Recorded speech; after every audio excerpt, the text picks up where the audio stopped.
Fallout 4 is a game built around discovery. Almost every road leads to a firefight, a hidden story, a random encounter, or some piece of environmental storytelling waiting to be uncovered. Even the smallest buildings often hide secrets, loot, or clues about what happened after the bombs fell. But surprisingly, there are a few places in the Commonwealth where almost nothing happens. No major quests, no memorable characters, no shocking lore revelations. Just locations that seem to exist quietly in the background while the rest of the world moves around them. And that's what makes them so interesting.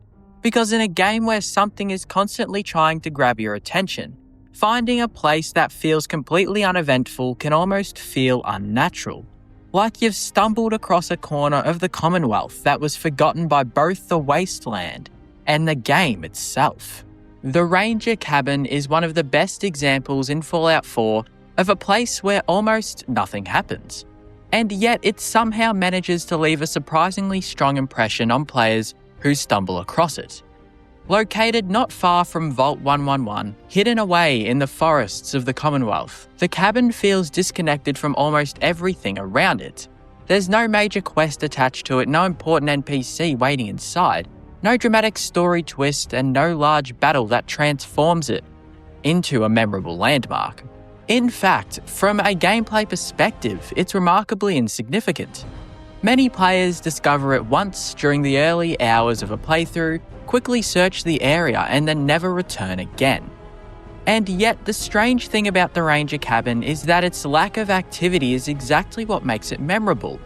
In a game built around constant exploration, firefights, and environmental storytelling, the cabin feels almost frozen in place. That feeling starts with its location. The area surrounding Vault 111 already carries a unique atmosphere compared to much of the Commonwealth. It's one of the first regions players explore after emerging from cryogenic sleep. And because of that, there's an unusual quietness to the landscape. The player hasn't yet reached the crowded ruins of Boston, hasn't encountered major factions, and hasn't become fully immersed in the chaos of the wasteland. Everything feels subdued. Empty roads wind through forests, small hills block visibility, abandoned structures sit untouched among the trees.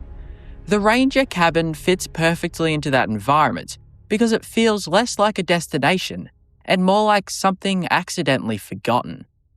When you first approach the cabin, there's an immediate sense of isolation.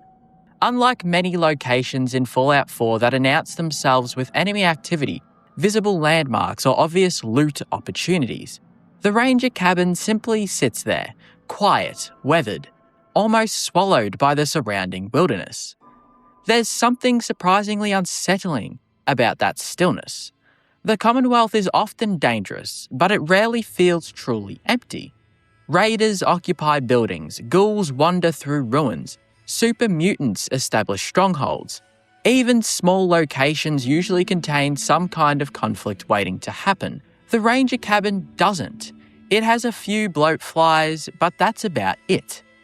Instead, it gives the impression that life simply stopped there. That feeling is also amplified by the environmental storytelling around the cabin. Inside and around the structure are the remains of a family tragedy. One of those small personal stories Fallout 4 scatters throughout the world without drawing direct attention to them. The details are subtle enough that many players may not immediately place everything together. But once you do, the location becomes significantly darker. Rather than discovering an active threat or an ongoing conflict, you uncover evidence of lives that ended long ago.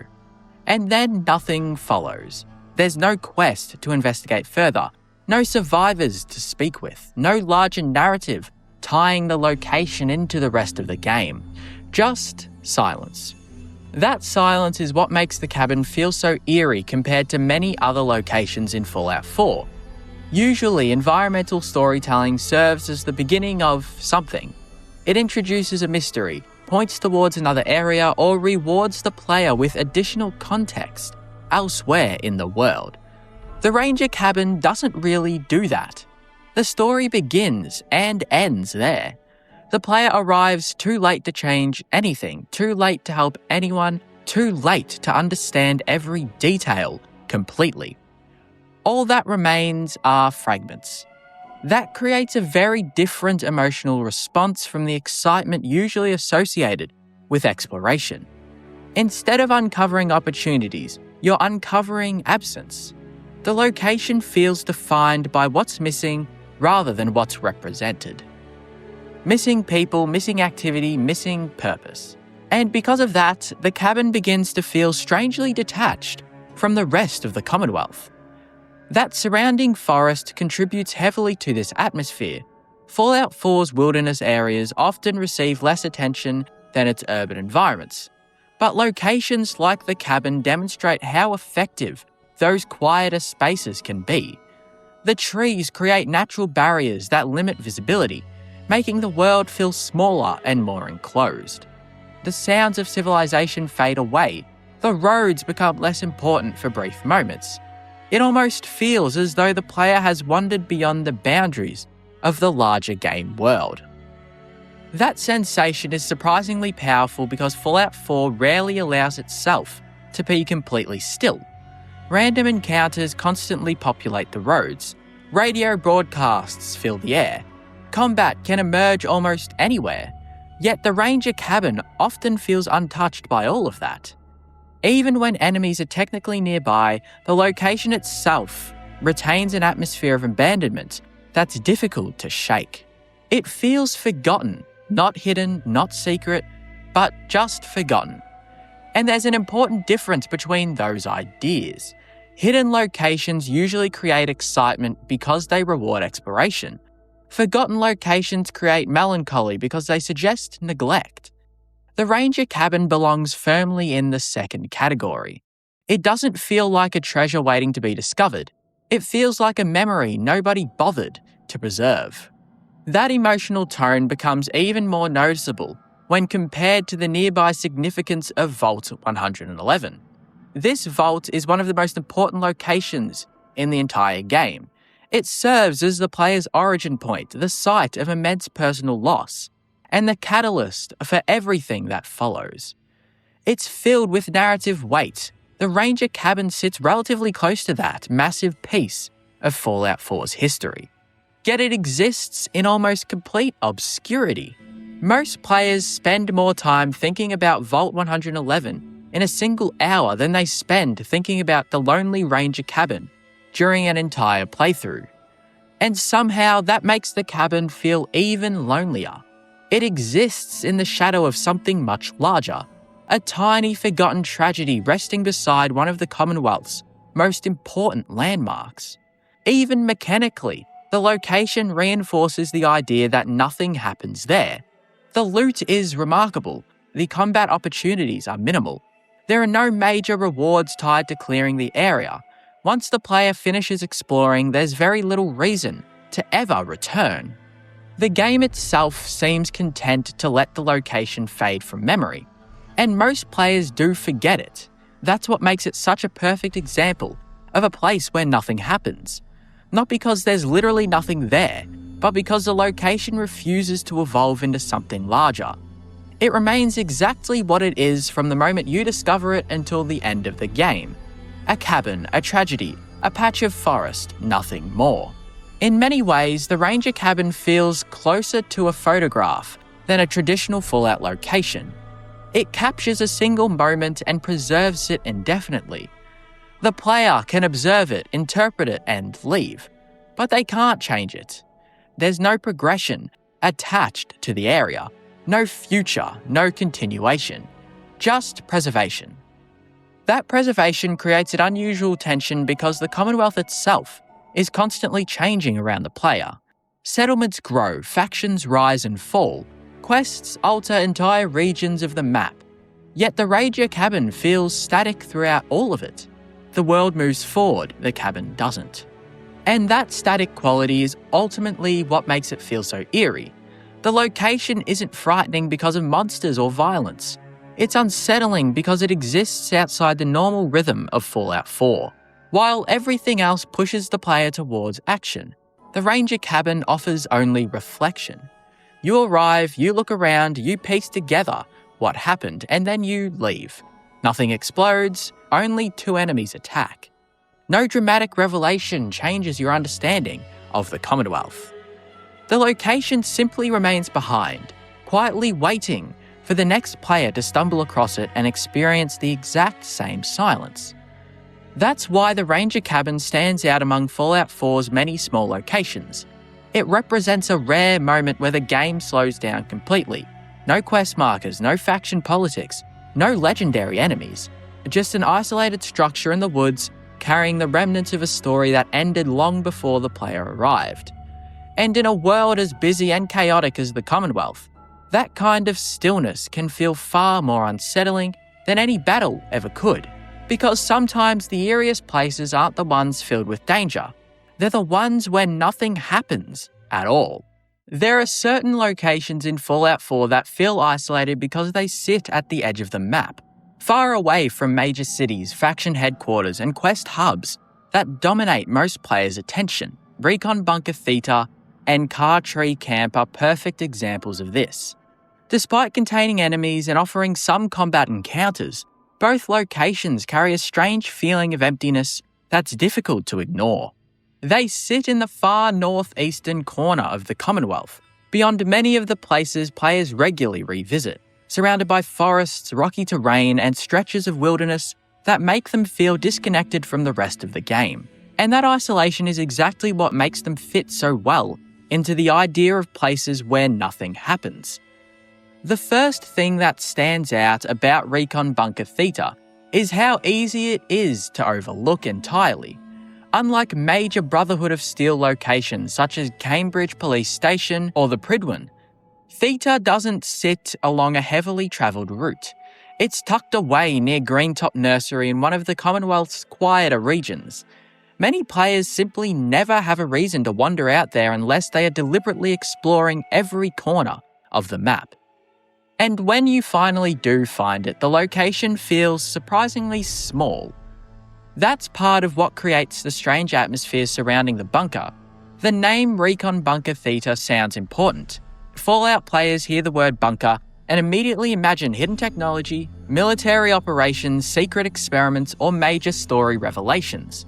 The Brotherhood of Steel name carries even more expectations. Throughout the Fallout series, Brotherhood outposts are often tied to significant quests, advanced technology, or larger faction narratives. This place isn't. Instead, it feels abandoned before you even step inside.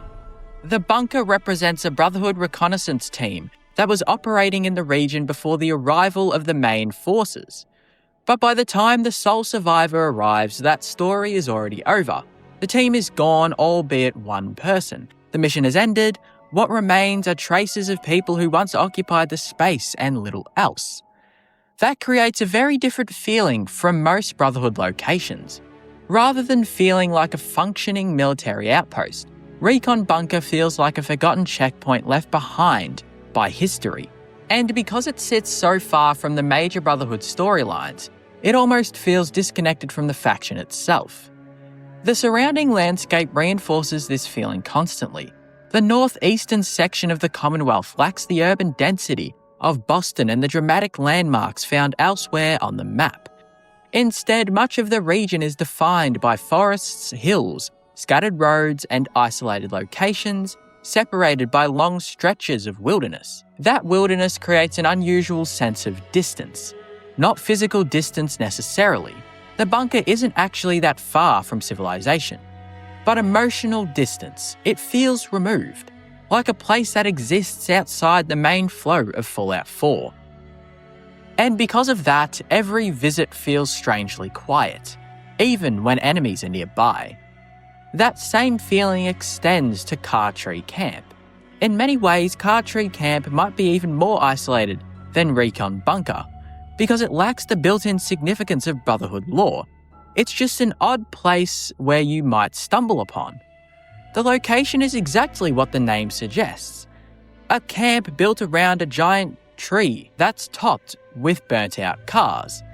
And honestly, that description sounds far more interesting than the actual location turns out to be. The giant tree immediately grabs your attention. It's one of the most visually distinctive landmarks in the Commonwealth. Rising above the surrounding landscape, it looks like the kind of location Bethesda would normally attach a major story to. But they don't. Instead, Cartree Camp remains surprisingly uneventful. There are enemies there, there's some loot, there's combat, and then that's basically it. The camp never evolves into something larger. No major quests begin there. No important NPCs call it home. No significant lore revelations transform the location into something memorable. You arrive, clear the area, collect whatever resources interest you, and leave. And that's where the strange emptiness begins. Because the location looks important. It feels like it should matter, yet it doesn't. That disconnect creates a unique kind of isolation. Cartree Camp isn't lonely because nobody has ever been there. It's lonely because the game itself seems unsure what to do with it. The giant tree becomes almost symbolic of unrealized potential, a landmark visible from a fair distance that ultimately leads to very little. And once the fighting stops, the location becomes eerily quiet. The enemies temporarily create activity, but they never create significance. That distinction matters. A location can have combat without feeling alive, and both Recon Bunker Theta and Cartree Camp demonstrate that perfectly. The enemies occupying these areas feel temporary, almost incidental. They don't create the sense of a living community or an ongoing story.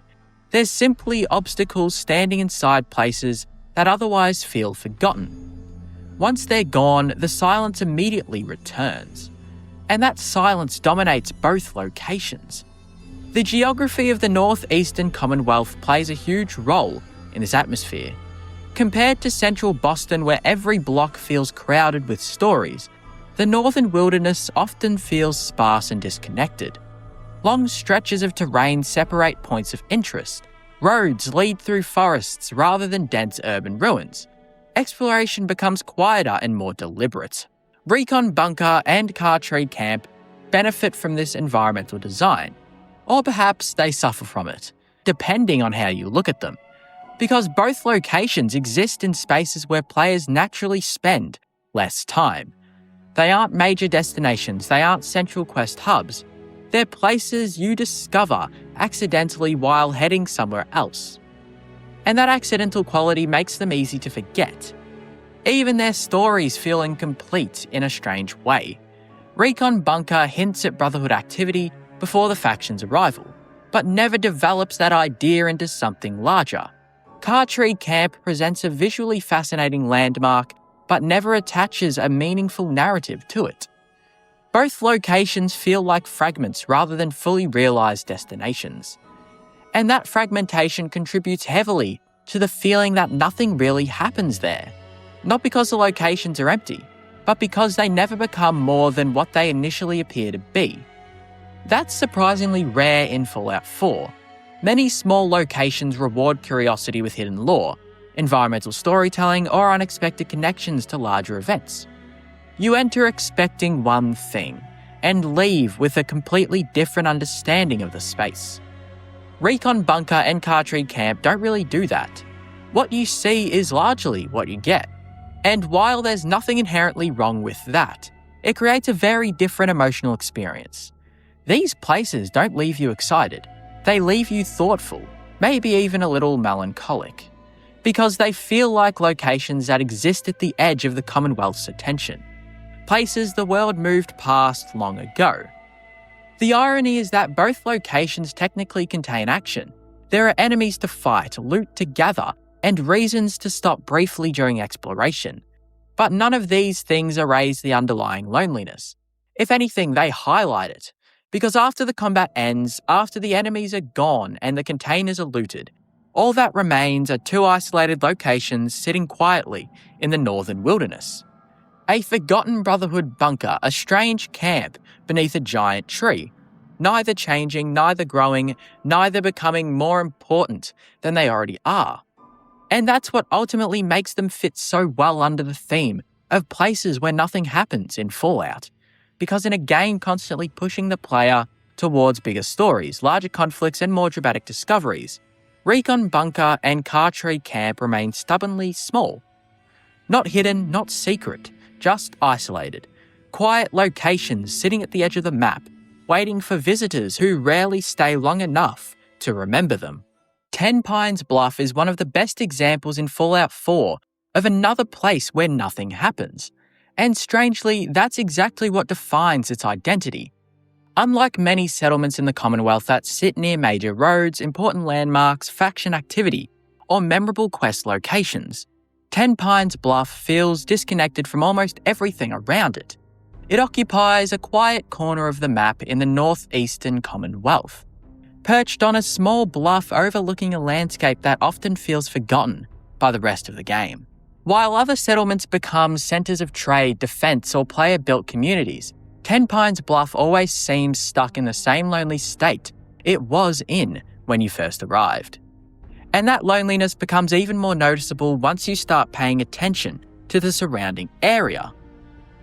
The first thing that stands out about Ten Pines Bluff is how little there is around it. Fallout 4's world is often packed with distractions.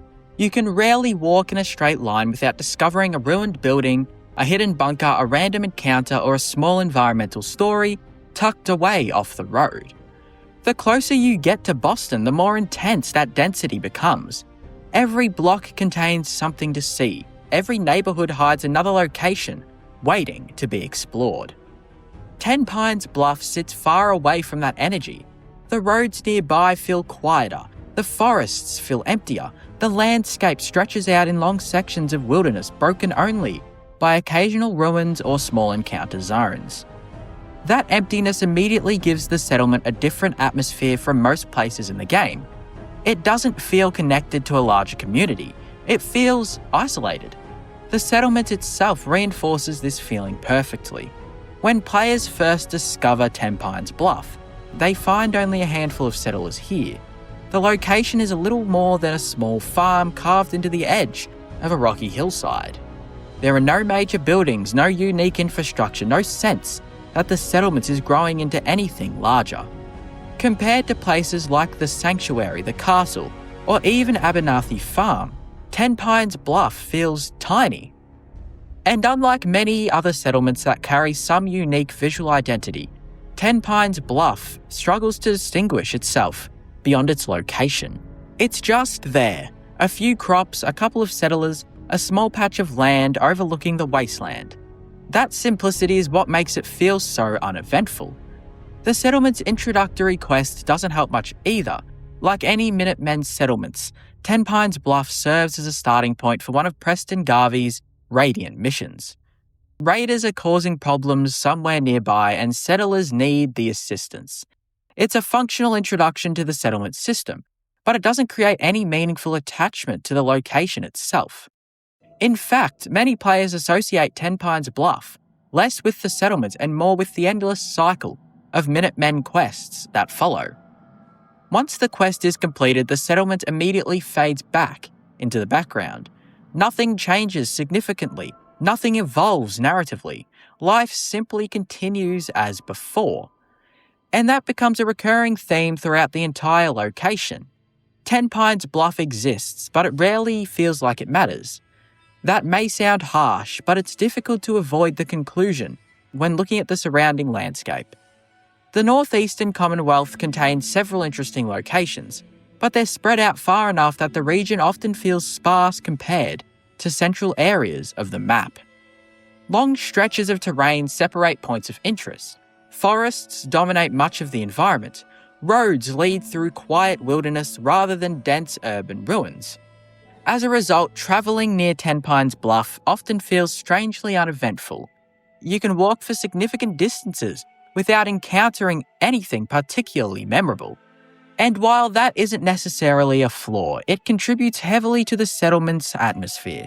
The area doesn't feel alive, it feels dormant. That dormancy becomes especially noticeable after spending time in places like Diamond City or Good Neighbor. Those locations constantly bombard the player with activity. NPCs talk to one another, quests unfold, factions compete for influence. New events emerge organically as you move through the environment. Ten Pines Bluff has none of that. Even after investing heavily into settlement building, the location struggles to shake its sense of isolation. You can add defences, build structures, recruit settlers, yet the surrounding world remains largely unchanged. The forests remain quiet, the roads remain empty, the horizon remains distant. That persistent stillness creates a strange emotional effect. Instead of feeling like a thriving community, Ten Pines Bluff often feels like a small outpost surviving on the edge of nowhere. And because of its position near the corner of the map, that feeling only grows stronger over time. The map itself contributes significantly to this perception. Players naturally spend most of their time moving through central regions of the Commonwealth, because that's where the majority of major quests and faction storylines occur. Ten Pines Bluff sits outside that natural flow of exploration. Reaching it often requires a deliberate decision rather than casual travel. You don't usually pass through Ten Pines Bluff accidentally. You go there because you specifically intend to. And once your business is finished, there's very little reason to stay. That lack of purpose beyond basic settlement management is what makes the location feel so empty compared to more dynamic settlements. Places like Bunker Hill possess trade routes, political significance, and connections to multiple quest lines. Covenant hides secrets beneath its peaceful exterior. Even small farms often tie into unique stories or memorable NPC interactions. Ten Pines Bluff doesn't. It remains almost aggressively ordinary. The settlers themselves contribute to this feeling. Like many generic settlement NPCs, they lack strong personalities or distinctive stories. Their concerns revolve around survival, food, and security, which makes sense within the context of the wasteland, but doesn't create much emotional investment. Once their initial quest is complete, they become background characters within a settlement that already struggles to command attention. That combination creates an unusual sense of loneliness. Not tragedy, not danger, just loneliness. The location feels forgotten in a way very few settlements do. Even the surrounding landmarks reinforce this atmosphere. While there are certainly locations nearby, many of them share the same feeling of isolation. Small camps, scattered ruins, and remote encounter zones dominate the region rather than major destinations. The result is a section of the Commonwealth that feels quieter than much of the rest of the game. And Ten Pines Bluff sits right in the middle of it, a tiny settlement surrounded by space. That space becomes the defining characteristic of the location.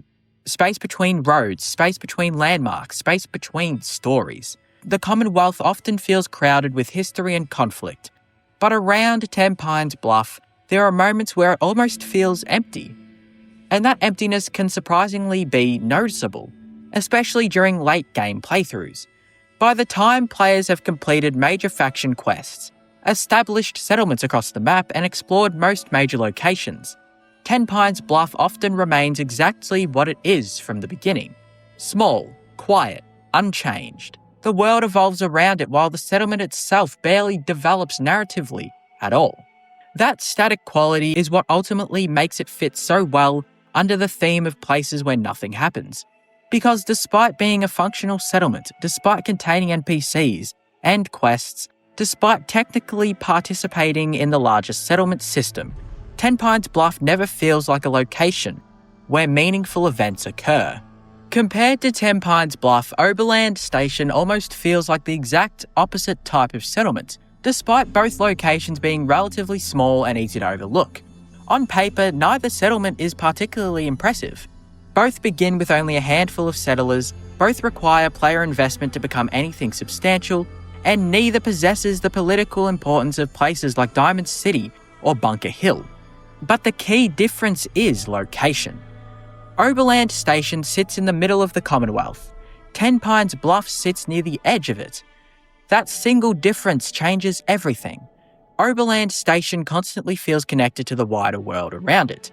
Major roads pass nearby, caravans frequently travel through the region, and several important locations sit within relatively short distances. Whether players are moving between Diamond City, Grey Garden, Vault 81, or various central Commonwealth landmarks, there's a good chance they'll naturally pass near Oberland Station at some point. As a result, the settlement feels integrated into the map, part of the Commonwealth's daily movement. However, Ten Pines Bluff rarely achieves that feeling. Instead, it feels isolated from the flow of exploration itself. Very few major quest lines naturally pull players toward the northeastern corner of the map repeatedly, meaning Ten Pines Bluff often becomes a destination players intentionally visit, rather than somewhere they naturally encounter during ordinary travel. That difference creates a completely different atmosphere. Oberland Station feels temporary, but connected. Ten Pines Bluff feels permanent, but forgotten. Even visually, the contrast is noticeable. Oberland Station's railway tracks immediately create the impression of movement and transit. There's a sense that people once travelled through here regularly and that the location still occupies a useful position within the Commonwealth. Ten Pines Bluff lacks that energy entirely. Perched on its bluff overlooking forests and distant hills, it feels cut off from larger routes and larger stories. Both settlements may be small, but only one feels truly alone. And that loneliness is what ultimately defines Ten Pines Bluff far more than any quest, resource, or gameplay mechanic ever could. It feels like a place people pass through, a place people survive in, but not a place where stories happen. And in a game built around exploration and discovery, that makes it stand out more than you might expect. Not because it's exciting, not because it's memorable, but because it exists in such stark contrast to everything around it. A lonely farm sitting near the edge of the Commonwealth, surrounded by quiet roads, distant forests, and long stretches of wilderness, waiting for visitors who rarely stay longer than they have to. And once they leave, Ten Pines Bluff simply returns to what it has always been. A small settlement at the corner of the map, where life continues quietly and where almost nothing ever happens at all. Fairlane Hill Estates is one of those locations in Fallout 4 that perfectly captures the strange feeling of discovering a place that looks like it should matter far more than it actually does. Scattered throughout the Commonwealth are dozens of ruined neighbourhoods and forgotten residential areas, but Fairlane Hill Estates stands out because of how much potential it seems to have when you first arrive. The name alone suggests a pre-war community, a place where families once lived ordinary lives before the bombs fell. And when you finally reach it, that's exactly what you find. The remains of a small suburban development, slowly being reclaimed by the wasteland. Yet despite its size, its location, and the hints of history buried throughout the area, almost nothing actually happens there. Once the enemies are cleared out, Fairlane Hill Estates becomes one of the loneliest and most uneventful locations in the entire Commonwealth. That feeling begins with the layout itself. Unlike many urban locations in Fallout 4, Fairlane Hill Estates isn't crowded by towering skyscrapers or surrounded by major faction activity. Instead, it feels isolated. The houses are spread out enough to create a sense of space, but close enough together to remind you that this was once a real neighbourhood. Roads connect the buildings, driveways still lead to ruined homes, fragments of normal life remain visible everywhere. And that's what makes the location feel so strange. You can clearly imagine what it used to be. A functioning community, families coming home after work, children playing outside, neighbours talking across fences. All of that is easy to picture. What's difficult to picture is what Fairlane Hill Estates is supposed to be now. Because after 200 years, it has become almost nothing. Like many locations in Fallout 4, the area is occupied when the player arrives. Hostile enemies provide a reason to fight and explore. For a few minutes, the location feels active. Gunfire echoes between the houses, enemies patrol the streets, the area serves a gameplay function. But the moment those enemies are gone, the illusion immediately disappears. The silence returns, and that's when the loneliness starts to sink in. Because unlike settlements, Fairlane Hill Estates never recovers. Nobody moves in afterward, no faction claims it, no major questline transforms it into something important. It simply remains an abandoned neighbourhood with a handful of empty houses and a lot of wasted space. That lack of development becomes increasingly noticeable the longer you stand there. Many Fallout locations reveal deeper layers when explored carefully. Hidden stories emerge through terminals, notes, skeleton placements, or environmental clues. Fairlane Hill Estates certainly contains some environmental storytelling, but none of it leads anywhere larger. The stories are over before the player actually arrives. The people are gone, the lives are finished, the neighbourhood is lost.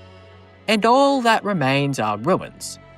That creates a very different atmosphere to more memorable Commonwealth locations. Places like Diamond City, Goodneighbour, or even small settlements feel alive because people still inhabit them. They have routines, conversations, and ongoing struggles. Fairlane Hill Estates has none of that. It exists entirely in the past, and because of that, every building feels like a reminder of absence. The architecture contributes heavily to this feeling. Fallout 4's suburban neighbourhoods often carry a specific kind of sadness because they represent the destruction of ordinary life. Military bases, laboratories, and government facilities were always connected to larger events. Residential communities weren't. They were simply places where people lived. That makes their destruction feel more personal. Fairlane Hill Estates embodies that perfectly. Walking through the area feels less like exploring a dungeon and more like wandering through a memory. The houses still resemble homes. The streets still resemble streets. Yet everything has been frozen over centuries. No voices, no movement, no future, no remnants. Even the enemies occupying the location can't fully erase the atmosphere. Raiders, gunners, or other hostile groups often claim abandoned spaces throughout the Commonwealth, but their presence rarely feels permanent. They're squatters rather than residents, temporary occupants. And the moment that they're defeated, the location reverts back to what it truly is, empty. And that's what ultimately defines these estates. Not the combat, not the loot, not the exploration, the emptiness. Because once the enemies are gone, there's almost nothing left to engage with. The neighbourhood becomes quiet in a way that's surprisingly uncomfortable. The surrounding landscape amplifies this even further. Fairlane Hill Estates sits within a section of the Commonwealth that already feels somewhat detached from the major population centres, even though it's particularly close to Diamond City. While this makes it not really isolated geographically, it lacks the constant activity found in more central regions of the map, where Diamond City can be situated.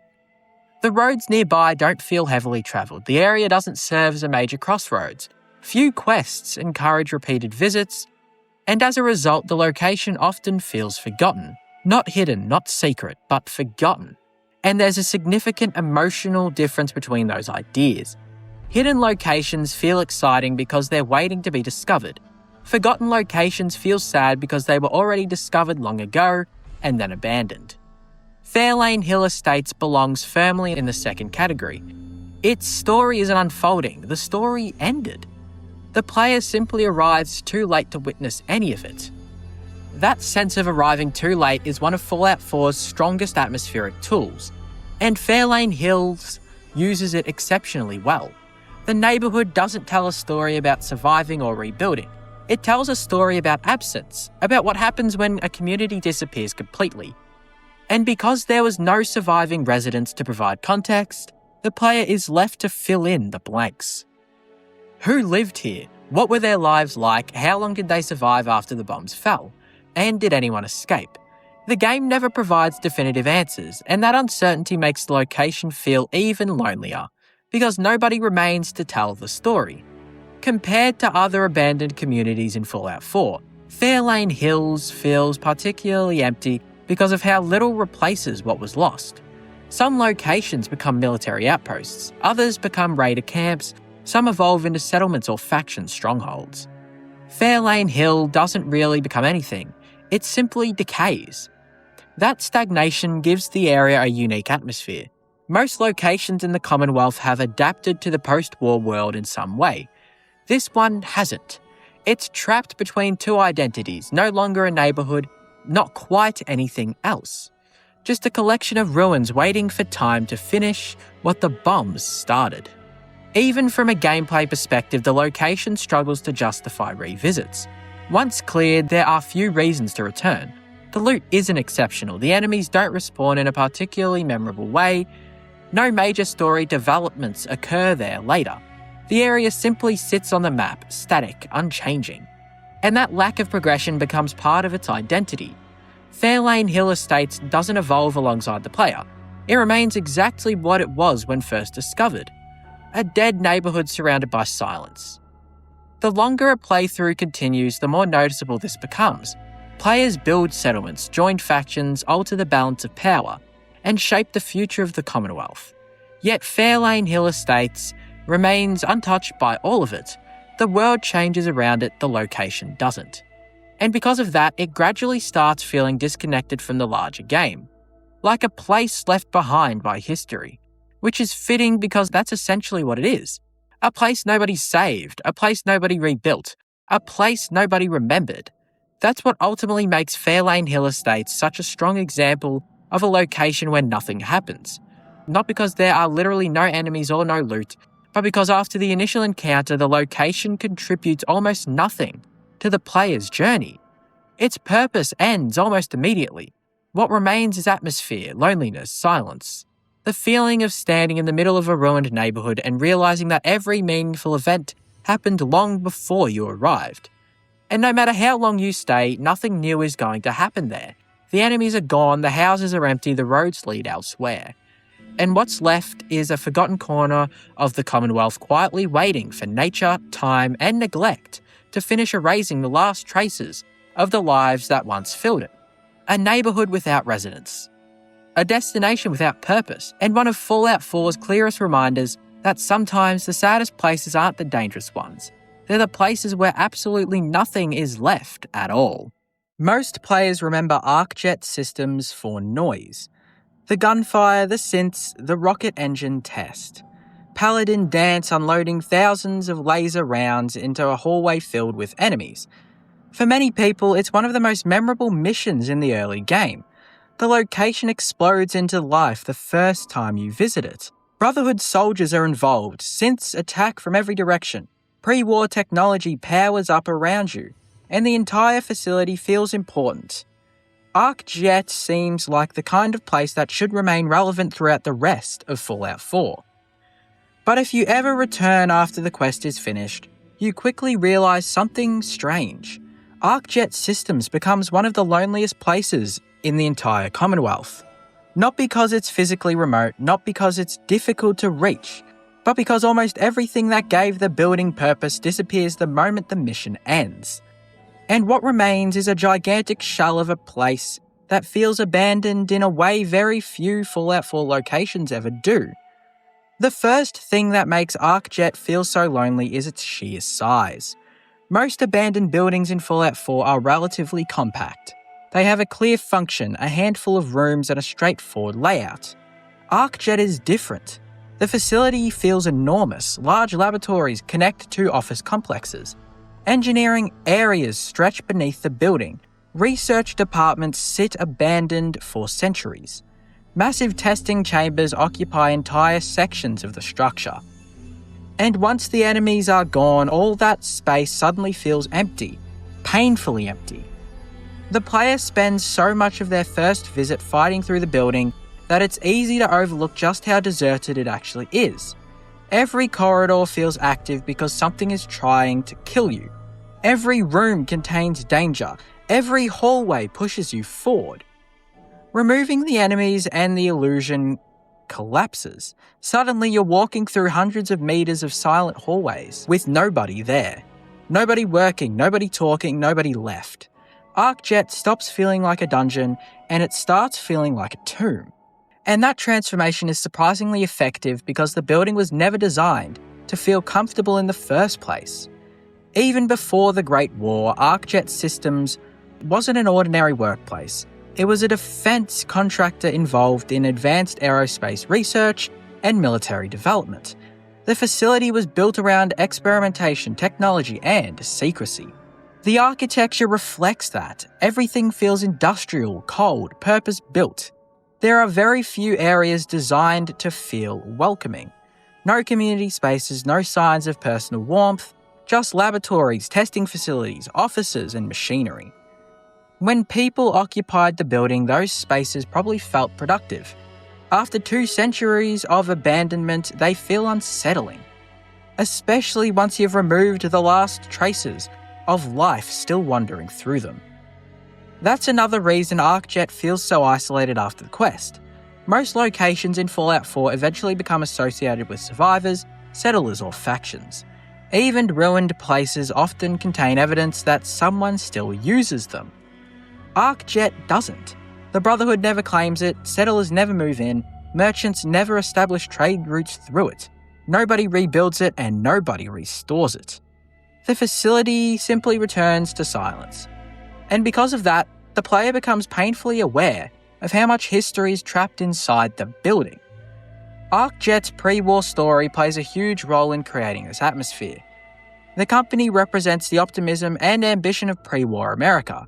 Aerospace development, advanced technology, and scientific progress all existed here before the bombs fell. Employees came to work every day believing they were building the future. Then the world ended, and unlike some locations where traces of survival continued afterward, ArcJet feels like a place where history stopped abruptly. The scientists vanished, the engineers disappeared, the projects ended. The machinery remained. Walking through the facility after completing the questline feels almost like visiting an abandoned museum. Everything still exists physically. But the purpose behind it is gone. That feeling becomes strongest in the testing chamber. During the Brotherhood mission, this room is one of the most exciting locations in the game. The rocket engine sequence is loud, dramatic, and memorable. Fire erupts across the chamber. Enemies are vaporized instantly. The facility briefly comes alive again after centuries of silence. Then it ends. And if you ever return later, the chamber feels completely different. The machinery sits dormant, the room is silent, nothing moves. The space that once felt powerful feels forgotten. It's almost difficult to believe the scene ever happened there at all. That contrast creates a unique type of loneliness. Not the loneliness of a place that was always abandoned, the loneliness of a place that briefly came back to life before dying again. Very few Fallout 4 locations can achieve that effect. Most ruins remain static throughout the entire game. ArcJet changes. For one mission, it becomes active, then it returns to dormancy. And because players remember what happened there, the silence afterwards makes it feel even heavier. The synths contributed to this atmosphere in an interesting way as well. During the quest, the facility is full of Institute forces. They move through the corridors, occupy key areas, and create the impression that ArcJet still matters strategically. But once they're gone, their absence becomes noticeable. ArcJet was important enough for the Institute to monitor, important enough for the Brotherhood to investigate, yet after both factions leave, nobody remains. The building loses relevance almost immediately, and that's what ultimately makes it fit so well under the theme of places where nothing happens. Because despite all the action associated with it, ArcJet's importance is temporary. The facility experiences one final burst of activity before fading back into obscurity.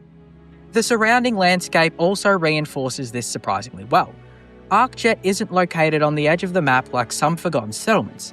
It's relatively accessible and sits near several populated areas. Yet somehow it still feels disconnected. Part of that comes from the building itself. Once you're inside, the outside world effectively disappears. The thick walls, underground sections, and industrial layout isolate the player from the Commonwealth completely. Hours can pass inside ArcJet without any reminder that an entire world exists beyond its walls. And when the enemies are gone, that isolation becomes even more obvious. The facility feels sealed off from reality, a self-contained piece of the old world preserved long after its purpose disappeared.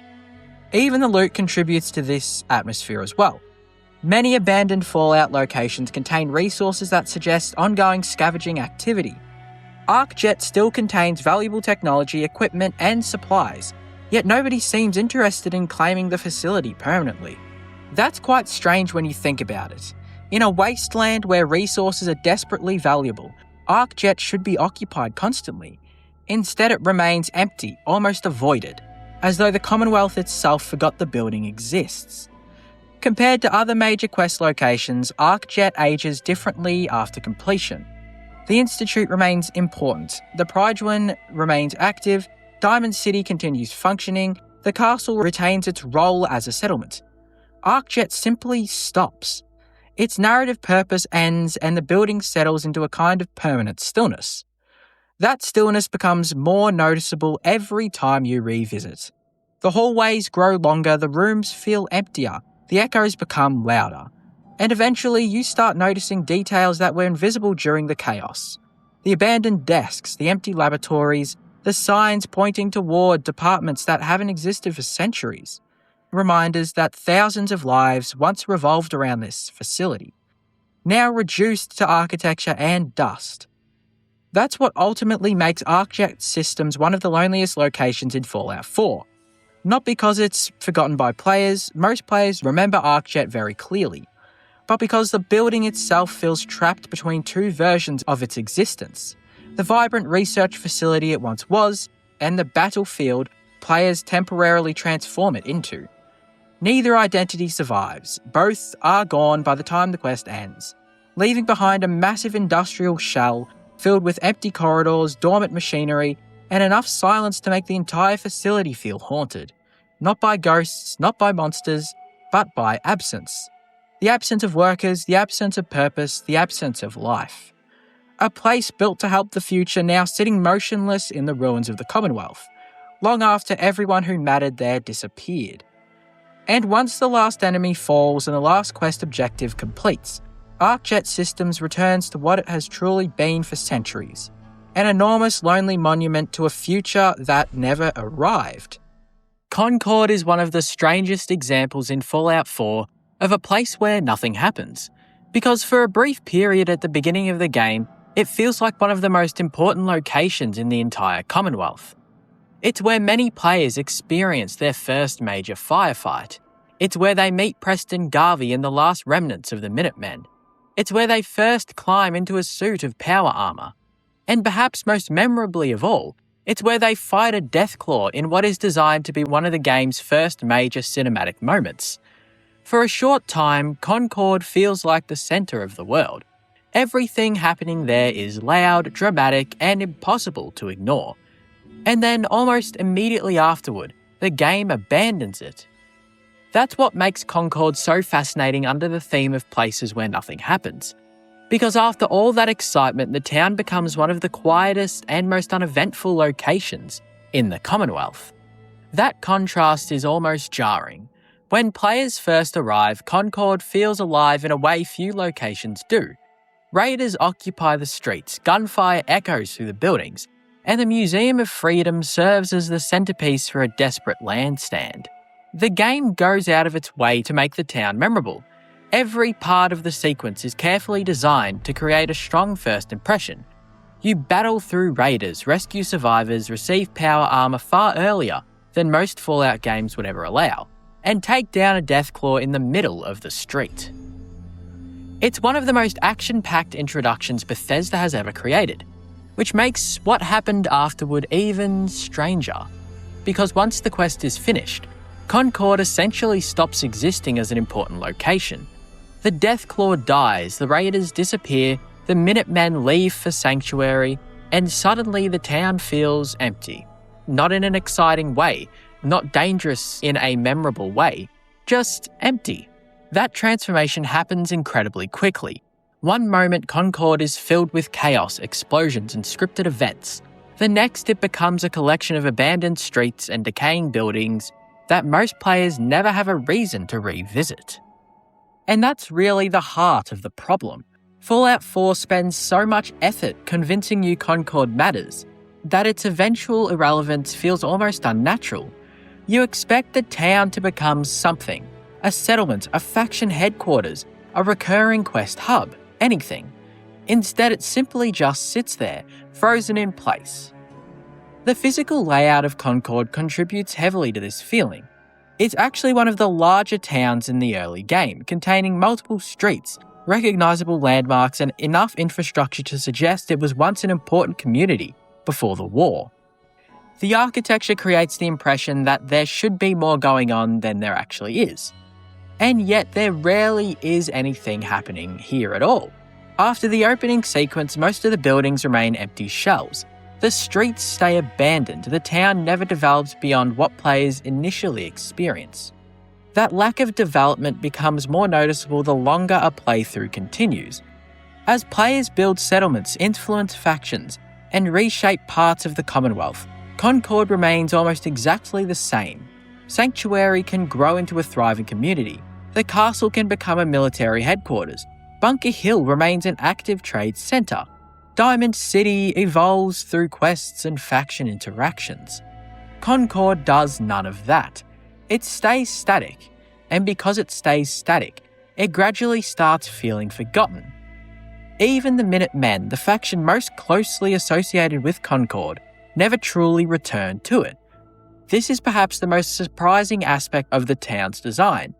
Concord is effectively the birthplace of the restored Minutemen movement. It's where the sole survivor first encounters Preston Garvey. It's where the faction's comeback begins. Yet once the survivors leave for Sanctuary, Concord loses almost all relevance to the Minutemen storyline. The faction moves on completely and the town gets left behind. That decision creates a strange emotional disconnect. Players naturally assume that a location tied so heavily to a major faction's origins would remain important throughout the game. Instead, Concord becomes little more than a historical footnote. A place remembered for what happened there once, not for anything happening there now.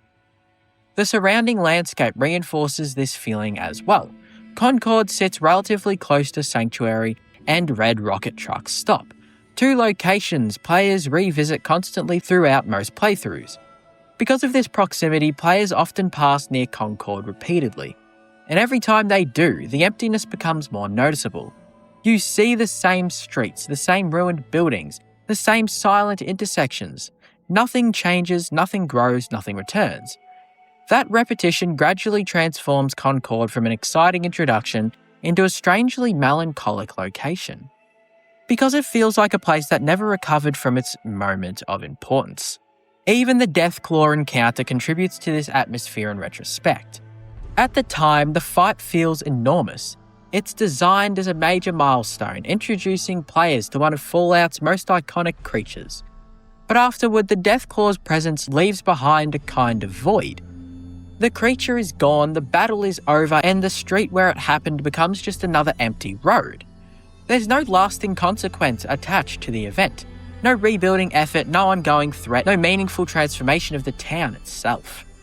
The biggest moment in Concord's history happens in front of the player, then immediately becomes history. That creates an unusual feeling compared to many other Fallout locations.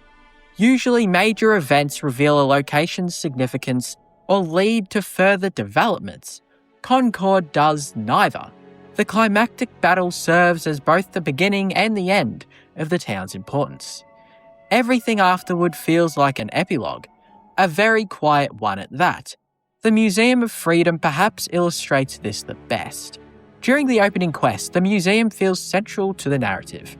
It houses the trapped Minutemen, provides the stage for major story beats, and serves as the focal point of the town's activity. Later, it becomes another abandoned building, technically accessible but largely irrelevant. Like much of Concord itself, there's also something strangely lonely about the town after the questline concludes. Fallout 4's settlements usually contain people, routines, and signs of ongoing life. Concord lacks all of that. Despite being one of the first major population centres players encounter, it never becomes inhabited again in any meaningful way. The people leave, the fighting ends, and silence takes over. That silence feels especially powerful because players remember how different the town used to feel. They remember the chaos, the gunfire, the Deathclaw charging through the streets. And now there's nothing. Just empty buildings standing where all that excitement once happened. Compared to genuinely abandoned locations elsewhere in the Commonwealth, Concord feels different because players witnessed the transition firsthand. They saw the town during its most important moment, then watched it fade. That experience gives the location a unique kind of emptiness. It doesn't feel abandoned because nobody was ever there. It feels abandoned because everyone left, and nobody came back. Even from a gameplay perspective, there's very little reason to visit Concord after the opening hours. Most loot has already been collected. Major quests rarely send players back. The location offers few unique opportunities compared to the countless other destinations scattered across the Commonwealth. So Concord slowly drifts into the background, not hidden, not inaccessible, just forgotten. which is remarkable considering how central it felt at the beginning of the game. That contrast is ultimately what makes Concord such a perfect example of a place where nothing happens. The town experiences one explosive burst of importance and then spends the rest of the game existing in complete stillness. It never evolves into the settlement players expect. It never becomes the faction hub players imagine. It never recaptures the energy of those opening moments. Instead, it remains frozen in time, a reminder of where the sole survivor's journey truly began. A place defined entirely by one extraordinary day. And after that day ends, Concord quietly settles back into the ruins of the Commonwealth, watching players pass by on their way to bigger stories, larger battles, and more important destinations.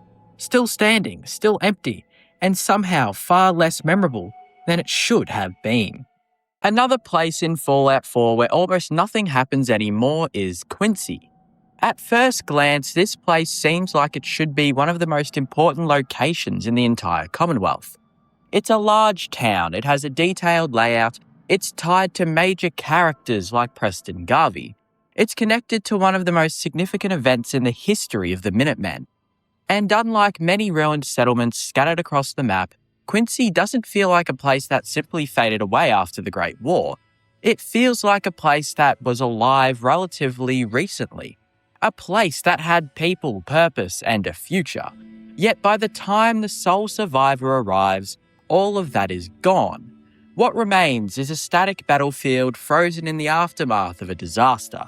A location whose most important story has already ended long before the player ever sets foot there. That's what makes Quincy so unique. Most Fallout 4 locations either contribute to ongoing narratives or become part of the player's journey in a meaningful way. Quincy doesn't. Quincy exists primarily as a memorial to failure, a memorial to loss, and a memorial to the Quincy Massacre. And because of that, it perfectly embodies the idea of a place where nothing happens anymore. Not because the location lacks history, but because all of its history is already over. The first thing that stands out about Quincy is its size. Unlike small roadside settlements or isolated farms, Quincy feels substantial. The town contains multiple streets, apartment buildings, churches, stores, and defensive positions. It resembles a real community more than many locations in the Commonwealth. Even in its ruined state, you can immediately tell this was once a major population centre. That fact alone makes its current condition feel depressing. The town isn't empty because nobody ever lived there. It's empty because everyone left, or died. And Fallout 4 goes out of its way to remind players of that reality. The Quincy Massacre hangs over every part of the location. Long before the sole survivor emerges from Vault 111, Quincy represented one of the Minutemen's last major strongholds. The settlement survived the harsh realities of the Commonwealth and became a symbol of what the Minutemen were supposed to protect. Then it fell. The Gunners attacked, the Minutemen fractured. Betrayal shattered what remained of the organisation. And Quincy paid the price. That backstory is one of the most important pieces of lore in Fallout 4, particularly for understanding Preston Garvey's character. His entire outlook is shaped by what happened there. The collapse of Quincy represents the moment he lost faith in the Minutemen's ability to function as a united force. But the interesting thing is that players never actually experience any of that. They only experience the aftermath. That's what makes Quincy feel so static. The massacre is the story. The player arrives after that story is basically over. And because of that, the town never truly evolves into anything more than a historical monument. The Gunners occupying Quincy reinforce this feeling in a strange way. On paper, the town is full of enemies. Gunfire erupts constantly when players enter the area. Snipers occupy rooftops, patrols move through the streets. Heavy weapons and fortified positions create one of the more dangerous combat zones in the game. Yet despite all that activity, Quincy somehow feels dead. Because the Gunners don't bring life to the town, they merely occupy its corpse. Nothing they're doing creates a future. Nothing they're doing develops the location. They're simply sitting among the ruins left behind by the massacre. The combat creates temporary excitement, but it doesn't create meaningful change. Once the shooting stops, Quincy returns to what it always was, a graveyard. That's what separates this place from more active locations elsewhere in the Commonwealth. Diamond City contains ongoing stories. Bunker Hill functions as a trade hub. Goodneighbor thrives through constant interaction between its residents. Quincy has none of that. It contains enemies, not inhabitants, occupiers, not citizens. And that distinction defines the entire atmosphere of the location. The town itself reinforces this feeling constantly. As players move through Quincy, evidence of the massacre appears everywhere. Defensive positions remain scattered throughout the streets. Buildings show sign of desperate resistance. The architecture tells the story of a community that tried to survive and failed. And unlike many environmental stories in Fallout 4, Quincy's tragedy feels recent. Not recent in terms of years necessarily, recent in terms of memories. People still remember this place. Preston remembers Quincy. The Commonwealth also remembers Quincy. The scars haven't faded yet. That lingering relevance makes the town feel even more tragic because it wasn't destroyed by nuclear war. It was destroyed by people. That creates a different emotional response. Pre-war ruins often feel distant and abstract. Quincy feels personal. You can imagine the final days of the settlement. You can picture residents scrambling to defend their homes. You can picture Minutemen trying to hold the line. You can basically see everything falling apart. And then you arrive long after the outcome has already been decided. That's ultimately the core reason Quincy fits so perfectly into the idea of a place where little happens. Because the most important thing about Quincy already happened. The player is simply exploring the remains. Even more frustrating is the fact that Fallout 4 never allows players to truly reclaim or rebuild the town. This is perhaps the biggest reason Quincy feels unfinished to people. Throughout the game, players establish settlements, restore communities, and rebuild pieces of the Commonwealth. The entire Minutemen storyline revolves around the idea of reconstruction and recovery, yet Quincy remains permanently locked in its ruined state. You can't liberate it meaningfully, you can't restore it as a settlement, you can't transform it into a thriving community again. For a location so deeply connected to the Minutemen, that absence feels particularly noticeable.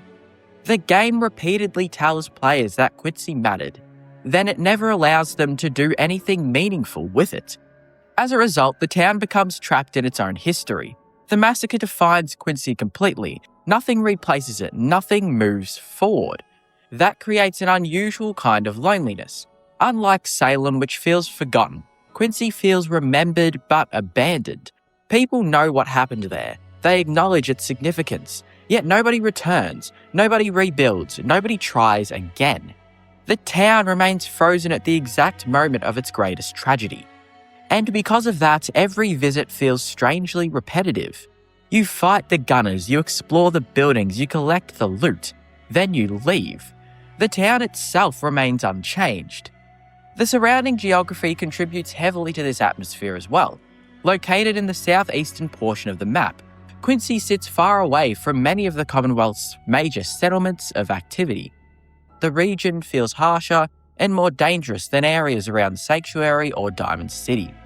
Travel becomes less common, friendly settlements become less frequent.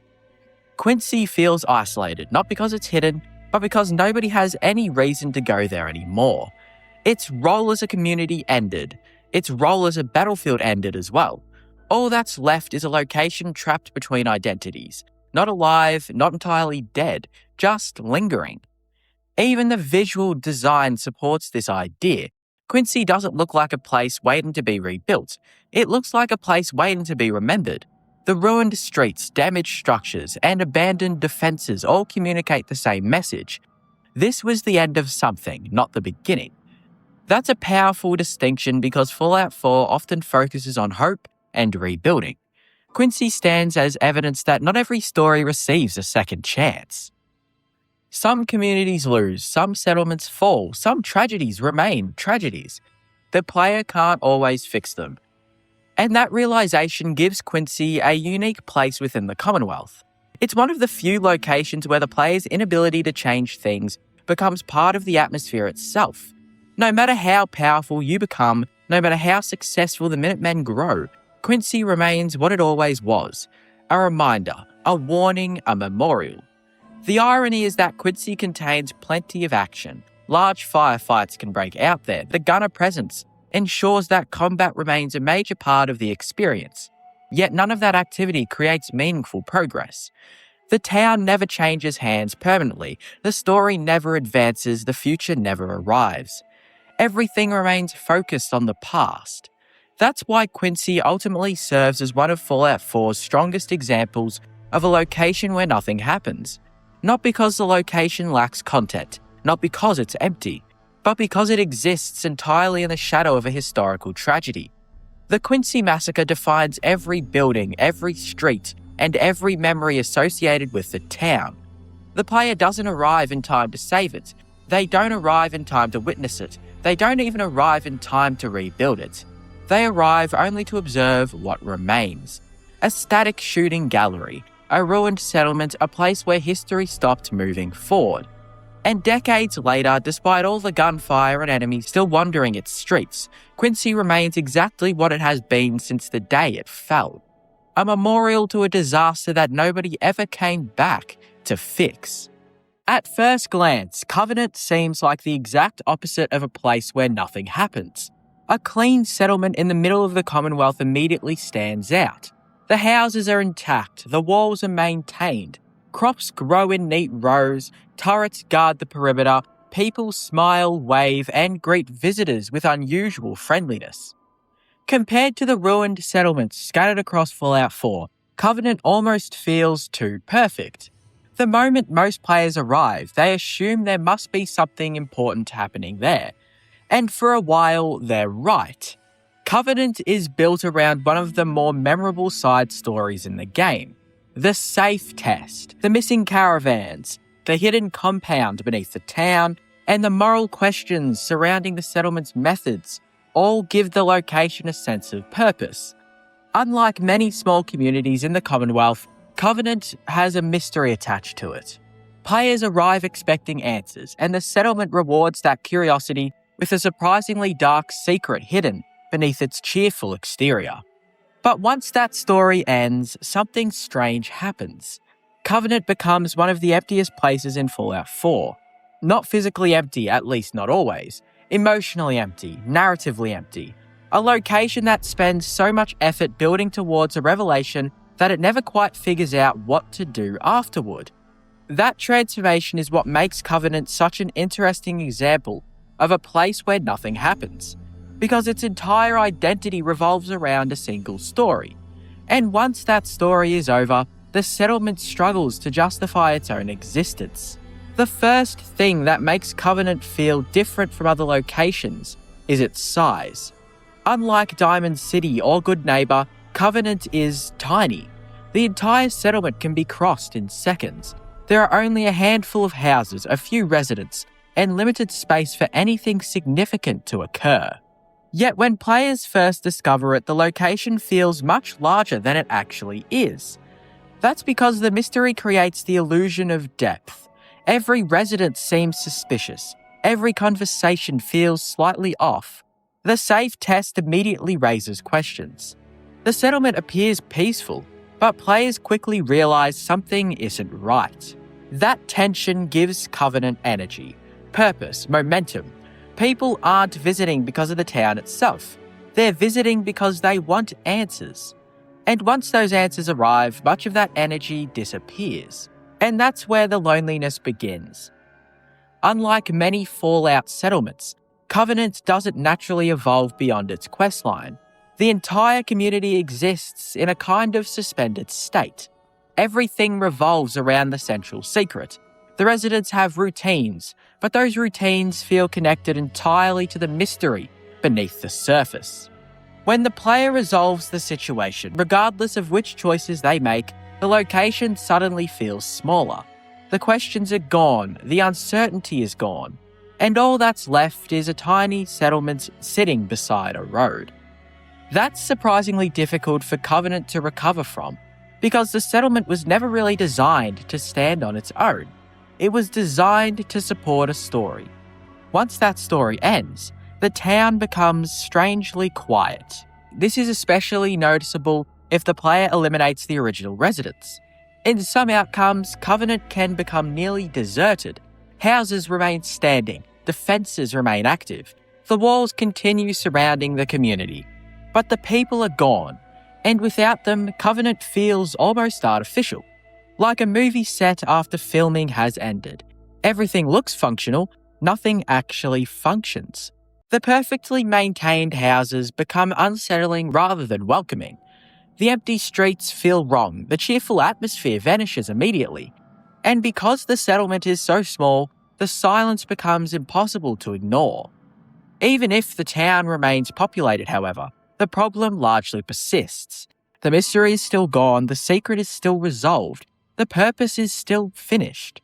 Players may return occasionally for settlement management, but very little naturally occurs there afterward.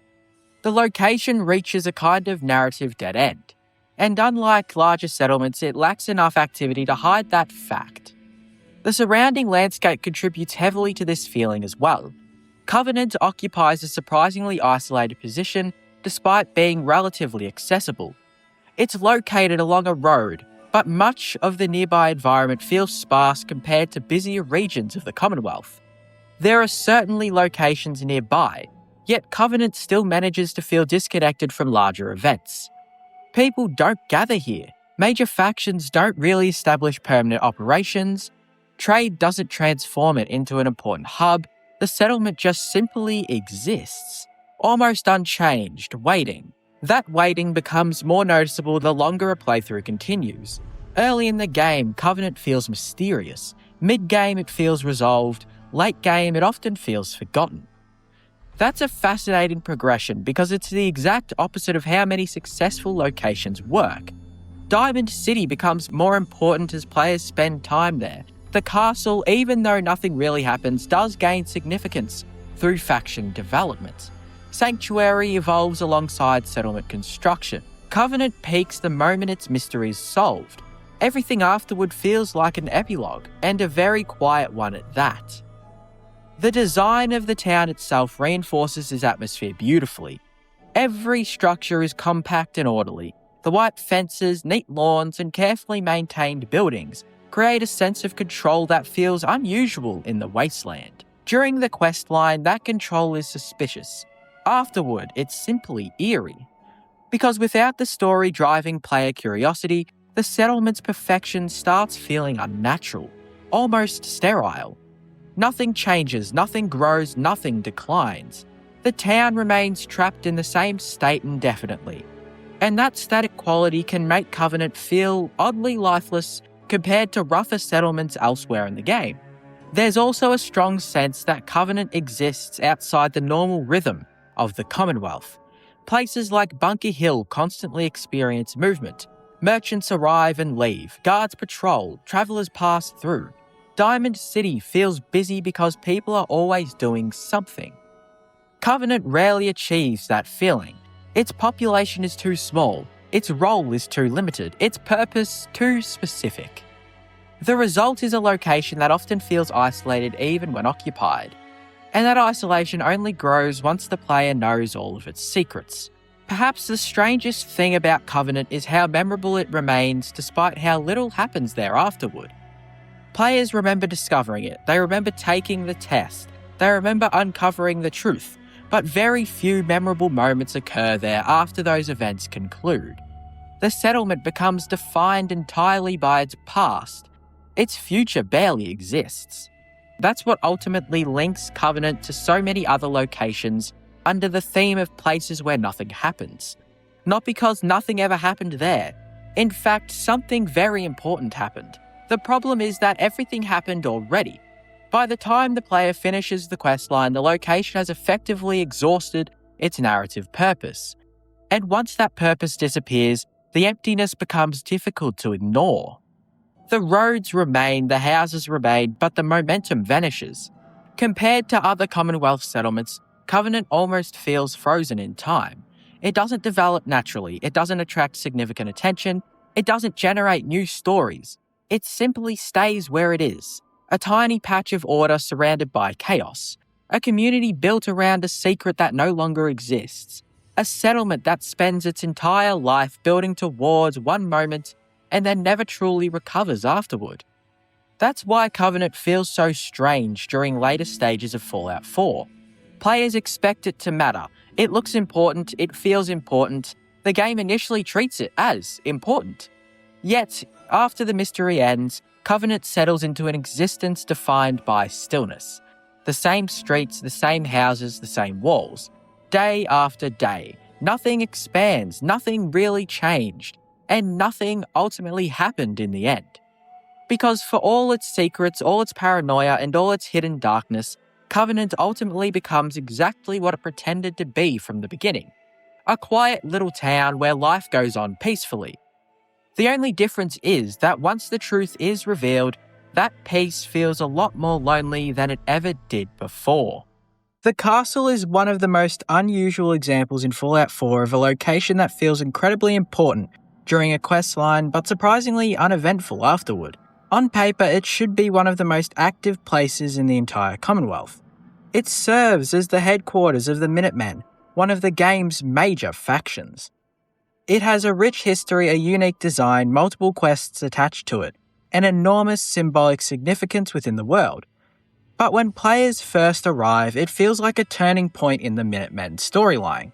Retaking the castle is presented as a major victory, a chance to restore the faction's former glory and establish a permanent foothold in the Commonwealth. And for a brief moment, it genuinely feels that way. The assault against the Murlocs is memorable. The ruined walls, the old artillery batteries, and the stories of the Minutemen's collapse all combine to create a location that feels important. Unlike many other settlements, the castle comes with a clear identity and a clear purpose. This isn't just another farm or collection of shacks. It's a fortress, a symbol, a place that should matter. But once the excitement of reclaiming it fades, something strange happens. Almost nothing. The castle settles into a surprisingly quiet existence that never fully matches the importance the game initially gives it. That contrast is what makes the location so fascinating under the theme of places where nothing happens. Because much like Concord, the castle experiences a dramatic burst of significance, but gradually becomes static. The difference is that Concord starts as a battleground and becomes abandoned, while the castle starts as a faction headquarters and somehow still ends up feeling isolated. A large part of that comes from its location. The castle sits along the southeastern edge of the Commonwealth, pushed against the coastline and separated from many of the game's busiest regions. While technically accessible, it doesn't naturally sit along the routes most players travel repeatedly. The central Commonwealth is packed with activity. Diamond City, Goodneighbor, Bunker Hill, and numerous quest hubs constantly pull players inward towards the middle of the map. The castle sits far away from that gravitational centre. Almost everything important happens somewhere else, and because of that, the location often feels disconnected from the day-to-day life of the Commonwealth. You don't usually stumble into the castle accidentally. You travel there intentionally, and once your business is finished, there often isn't much of a reason to return. That creates an unusual dynamic for what is supposed to be a faction headquarters. Normally, faction headquarters feel alive because they're centres of activity.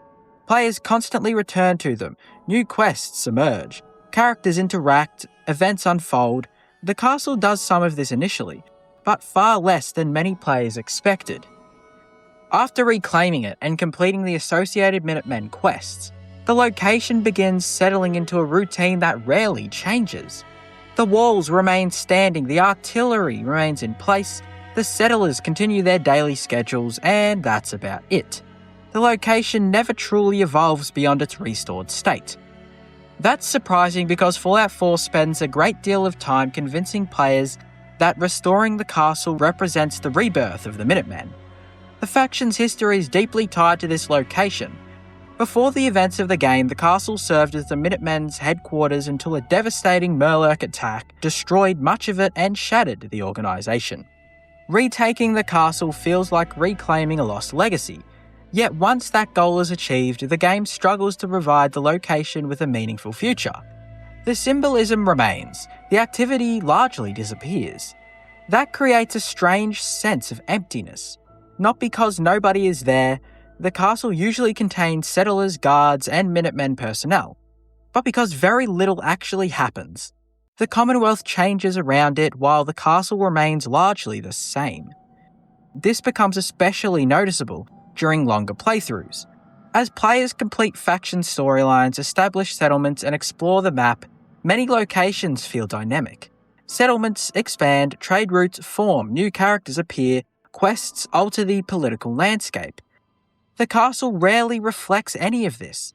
It remains frozen in its role as the Minutemen headquarters without fully embracing the responsibilities that role should entail.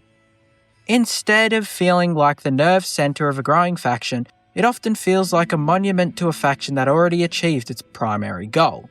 And monuments by their nature don't do very much. The surrounding environment reinforces this feeling constantly. Unlike Diamond City, which sits in the heart of a dense urban region, the castle occupies a relatively isolated section of the coastline. The ocean borders one side, ruins and marshland stretch across the surrounding area. There are certainly nearby locations, but few of them create the impression of a thriving community or active region. The geography creates separation, and separation ultimately creates loneliness. That's one reason the castle often feels quieter than it should.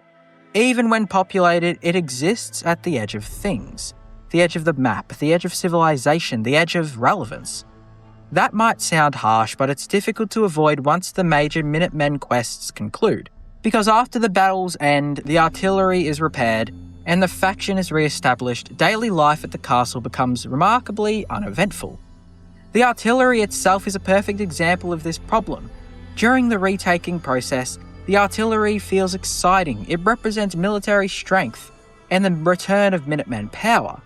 Players are encouraged to imagine how important this capability will become. In practice, most players use it only occasionally. The artillery remains physically present, but its significance gradually fades, like much of the castle itself. The same thing happens with the walls. Rebuilding the castle's defences feels meaningful initially, because it visually restores the fort to something resembling its former glory. Yet once completed, the walls become static scenery rather than part of an evolving location. The castle reaches its final form relatively early, and then stays there forever. That lack of progression creates a very different atmosphere from many player-built settlements. Settlements like Sanctuary often evolve continuously because players keep expanding them. New buildings appear, new settlers arrive, the layout changes over time. The castle feels finished, and once a location feels finished, it becomes much easier for it to feel dormant. Even the NPCs contribute to this sensation.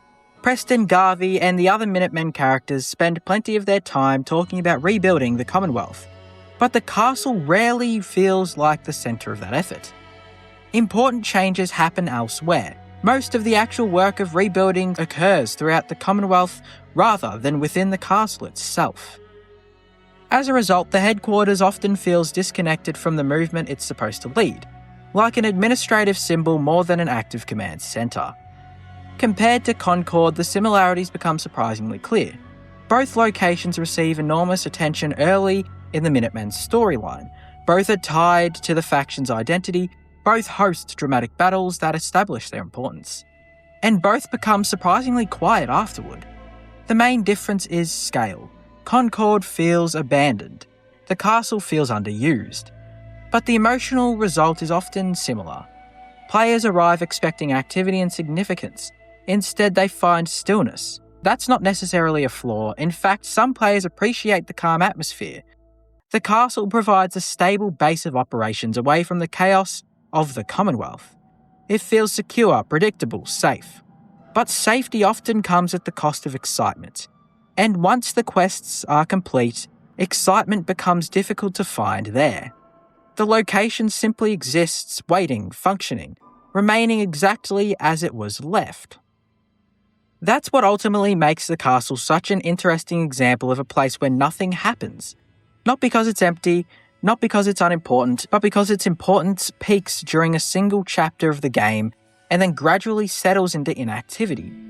a fortress reclaimed from monsters, a headquarters restored to its former owners, a symbol of hope standing on the edge of the Commonwealth. And after all the fighting ends, after all the speeches are given, after all the walls are rebuilt, the castle spends the rest of the game doing what many old fortresses eventually do, standing quietly, watching the world move on around it, and waiting for something important to happen again. Few locations in Fallout 4 create a stronger sense of wasted potential than the combat zone. What's interesting is that the combat zone doesn't feel empty because of its lore, its atmosphere, or even its location. It feels empty because players can almost sense that something is missing. The building sits in the middle of one of the busiest and most dangerous regions in the Commonwealth. The name itself sparks curiosity. A place called the Combat Zone sounds like it should be one of the Wasteland's premier attractions. A brutal underground arena where fighters compete, spectators gamble away their caps, and survivors gather to watch bloodshed unfold for entertainment. In a world as violent as Fallout, the idea makes perfect sense. Other settlements have markets, other locations have bars. Why wouldn't the Commonwealth have a fighting pit? And for a brief moment, the game makes players believe that's exactly what they're about to find. The exterior does a remarkable job of building anticipation. The large signs, the urban location, and the ominous name all suggest something memorable waits inside.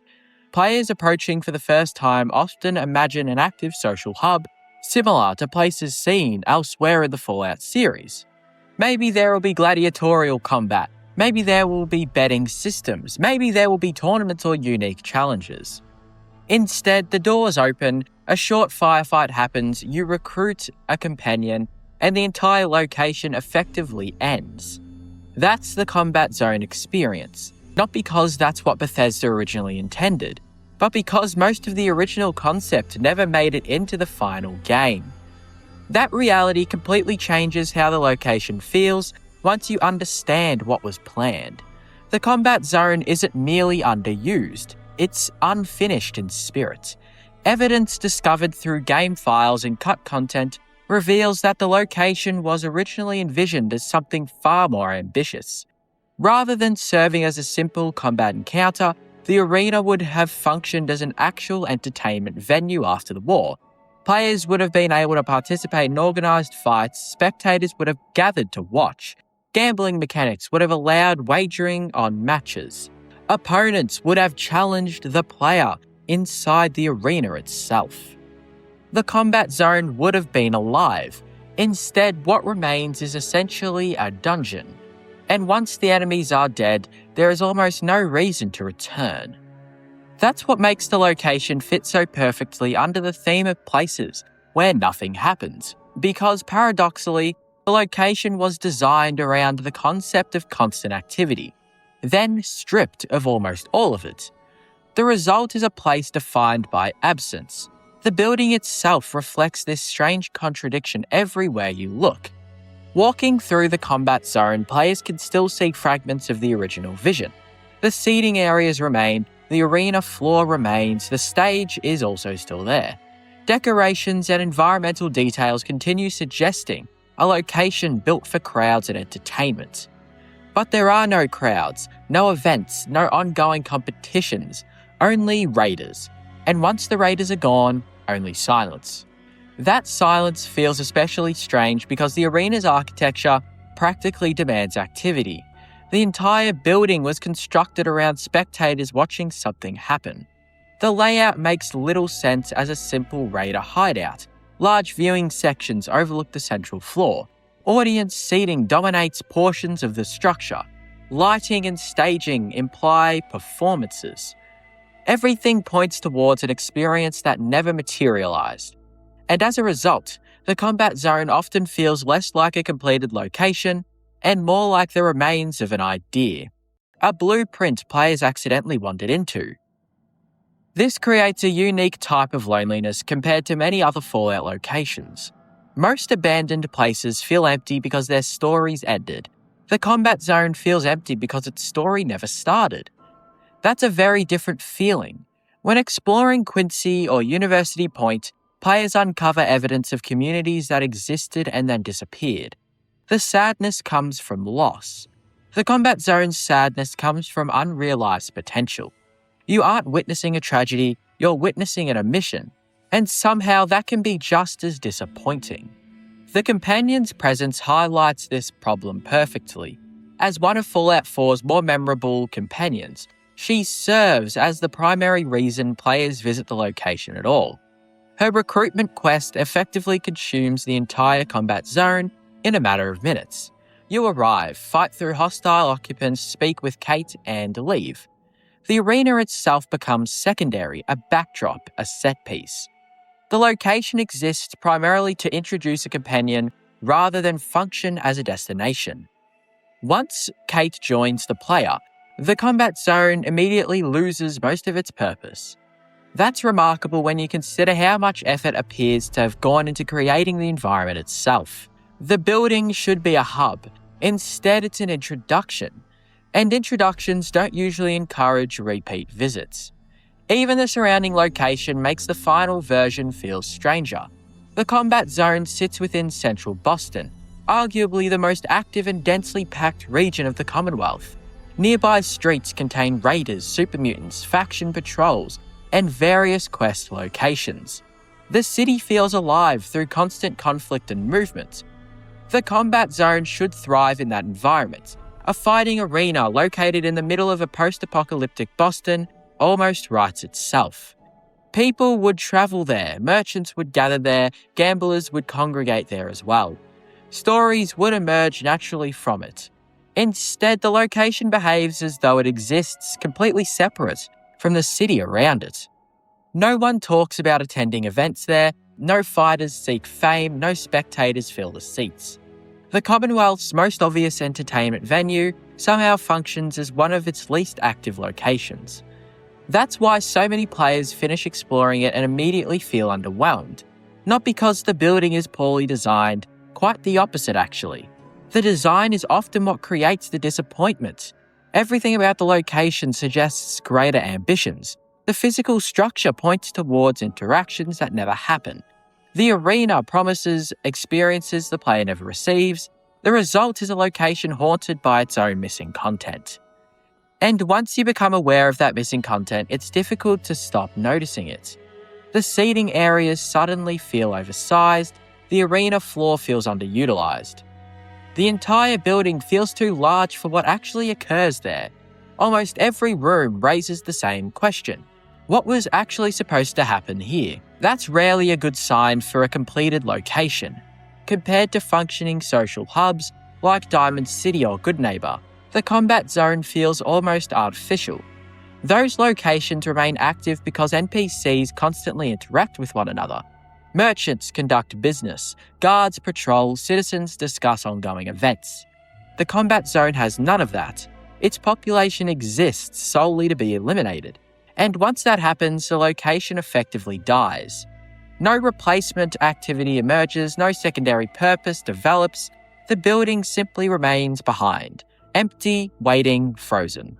That static quality becomes especially noticeable during later stages of a playthrough.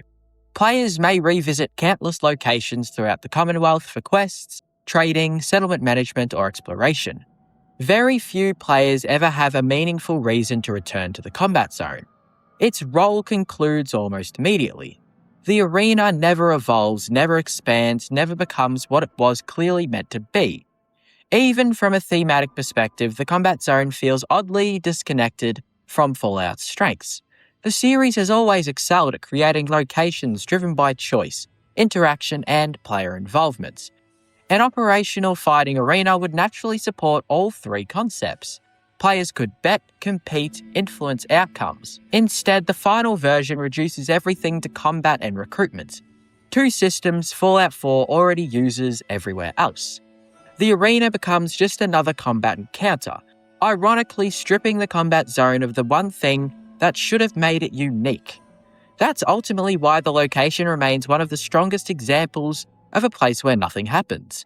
Not because it lacks action, there is action.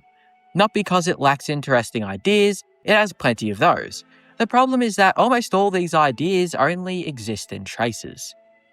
in environmental details and gut content in unrealized possibilities. The player arrives expecting a living arena, they find a short dungeon. They recruit the companion, they leave, and afterward the combat zone settles into an existence defined by what isn't there. No tournaments, no challenges, no gambling, no spectators, and no life.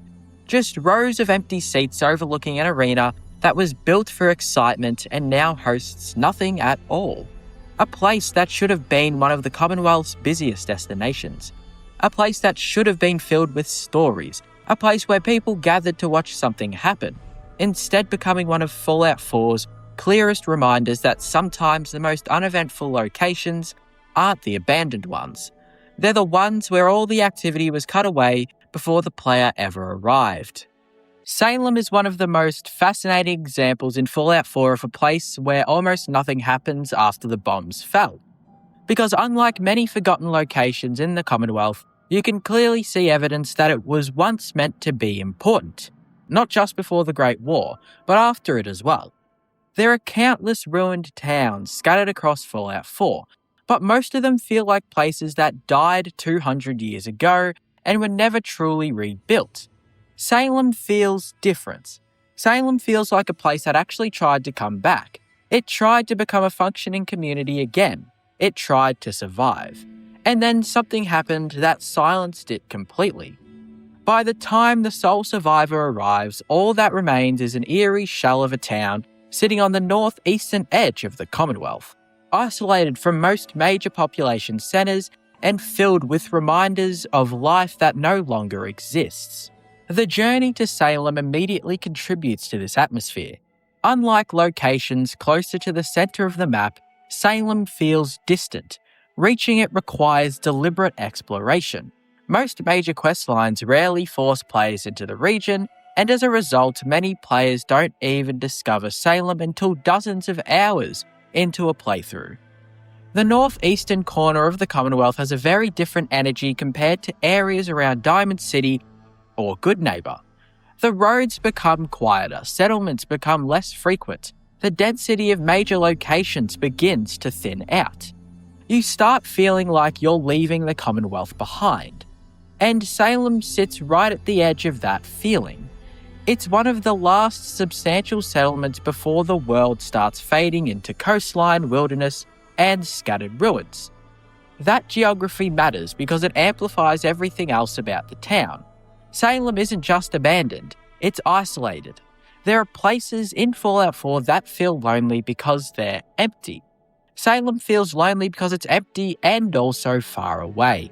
The further you move through the Commonwealth, the more activity tends to disappear, and Salem exists at the end of that gradual decline. The town almost feels disconnected from the larger world around it, which is ironic because evidence throughout the location suggests that hasn't always been the case. When players first enter Salem, they're greeted by silence. Not complete silence, of course. Fallout 4 always fills its world with ambient sounds, distant enemies, and environmental noise. But Salem possesses a different kind of quiet. The streets feel abandoned, the buildings feel forgotten. The atmosphere carries the weight of a community that collapsed recently enough for traces of its existence to remain visible everywhere. And that's what separates Salem from ordinary ruins. You can still see the shape of the town's failure. The houses remain standing, the barricades remain in place, the defences are still visible. Everything suggests that people fought hard to keep Salem alive, and they lost. That loss dominates the entire location. Many players associate Salem primarily with the Museum of Witchcraft and the Deathclaw story hidden within it. But the town itself tells a much larger story than that. The Deathclaw isn't what really makes Salem memorable. It's what Salem became because of the Deathclaw. The creature didn't just kill a few people, it effectively destroyed the town. When you piece together the environmental storytelling scattered throughout the area, a picture begins emerging of a settlement that was already struggling before being pushed beyond its limits. Residents tried to defend themselves. They established barricades, they organised resistance, they fought to preserve what remained of their community. and none of it mattered. The result is one of the most haunting examples of post-war collapse anywhere in Fallout 4. Because unlike pre-war ruins, Salem's destruction feels recent, personal, preventable. You aren't looking at victims of nuclear war, you're looking at victims of the wasteland. And somehow that's more depressing. The enemies occupying Salem only reinforce this feeling. On paper, the town isn't empty at all. Depending on where you explore, hostile creatures and threats can be found throughout the area. Yet those enemies never make Salem feel alive. If anything, they make it feel even more abandoned, because none of them belong there. They aren't rebuilding the town, they aren't creating a new community. They're simply occupying the remains of something that failed. That distinction is important. A location can contain enemies without feeling active, and Salem demonstrates that perfectly. The creatures roaming through the streets don't create life. They highlight its absence. Every hostile encounter becomes a reminder that nobody remains to reclaim the town. Nobody remains to fight back. Nobody remains to restore what was lost. The architecture plays a major role in creating this atmosphere as well. Salem still resembles a town. That's crucial. Many Commonwealth ruins have deteriorated so completely that it's difficult to imagine people living there at all. Salem isn't like that. The streets are still recognizable, the buildings still form coherent neighborhoods, the layout still makes sense as a functioning settlement. You can picture what daily life might have looked like: people walking through the town, merchants conducting business, residents repairing defenses, children growing up behind barricades. The fact that you can imagine those things makes their absence much more noticeable. The town feels like it should contain life. Instead, it contains memories, and memories aren't enough to fill empty streets. What makes Salem especially effective under the theme of places where nothing happens is that everything important already happened before the player arrived. That's true of many Fallout locations, but Salem emphasizes it more than most. The story is over, the battle is over, the community is gone. The player arrives after the conclusion rather than during it. You aren't saving Salem, you aren't rebuilding Salem, you're investigating its remains. And once you've finished exploring, very little changes. The town stays abandoned, the silence remains, the isolation continues. That permanence creates an unusual emotional effect. Fallout 4 often allows players to improve situations. Settlements can rebuild, communities can be protected, factions can be strengthened. Salem resists that pattern. For all practical purposes, the town is finished. And because it's finished, every visit feels strangely melancholy. The surrounding region reinforces this constantly.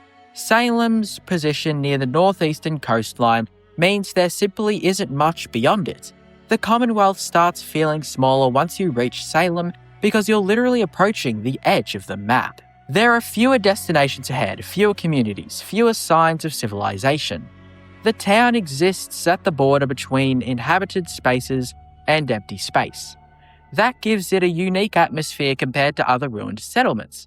Places like Lexington and Quincy may be devastated, but they're still connected to large networks of roads, quests, and nearby activity. Salem feels cut off, like the world forgot it, and perhaps it did. Even from a gameplay perspective, there aren't many reasons to revisit Salem regularly. Once you've completed the Museum of Witchcraft quest and explored the area, the town largely exhausts its purpose.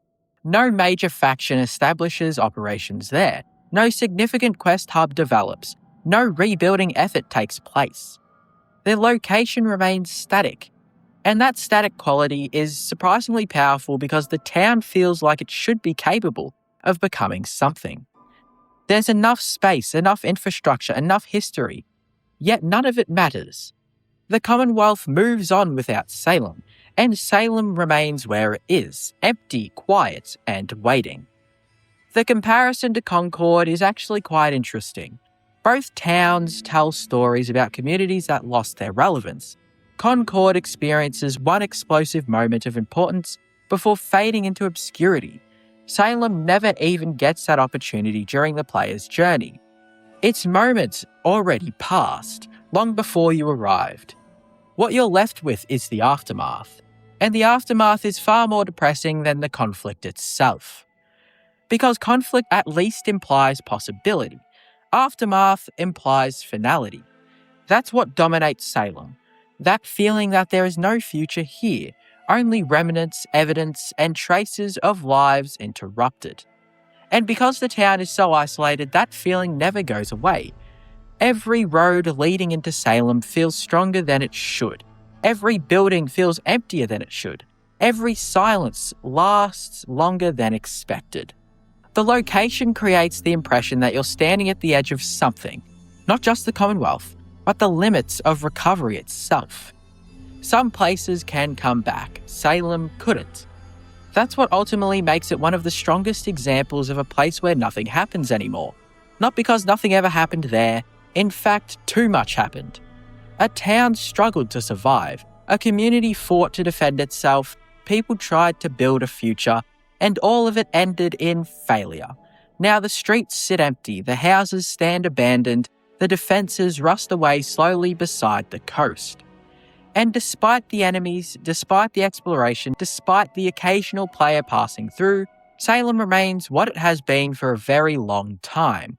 A town that lost everything, a community swallowed by silence, and one of the loneliest places anywhere in the Commonwealth.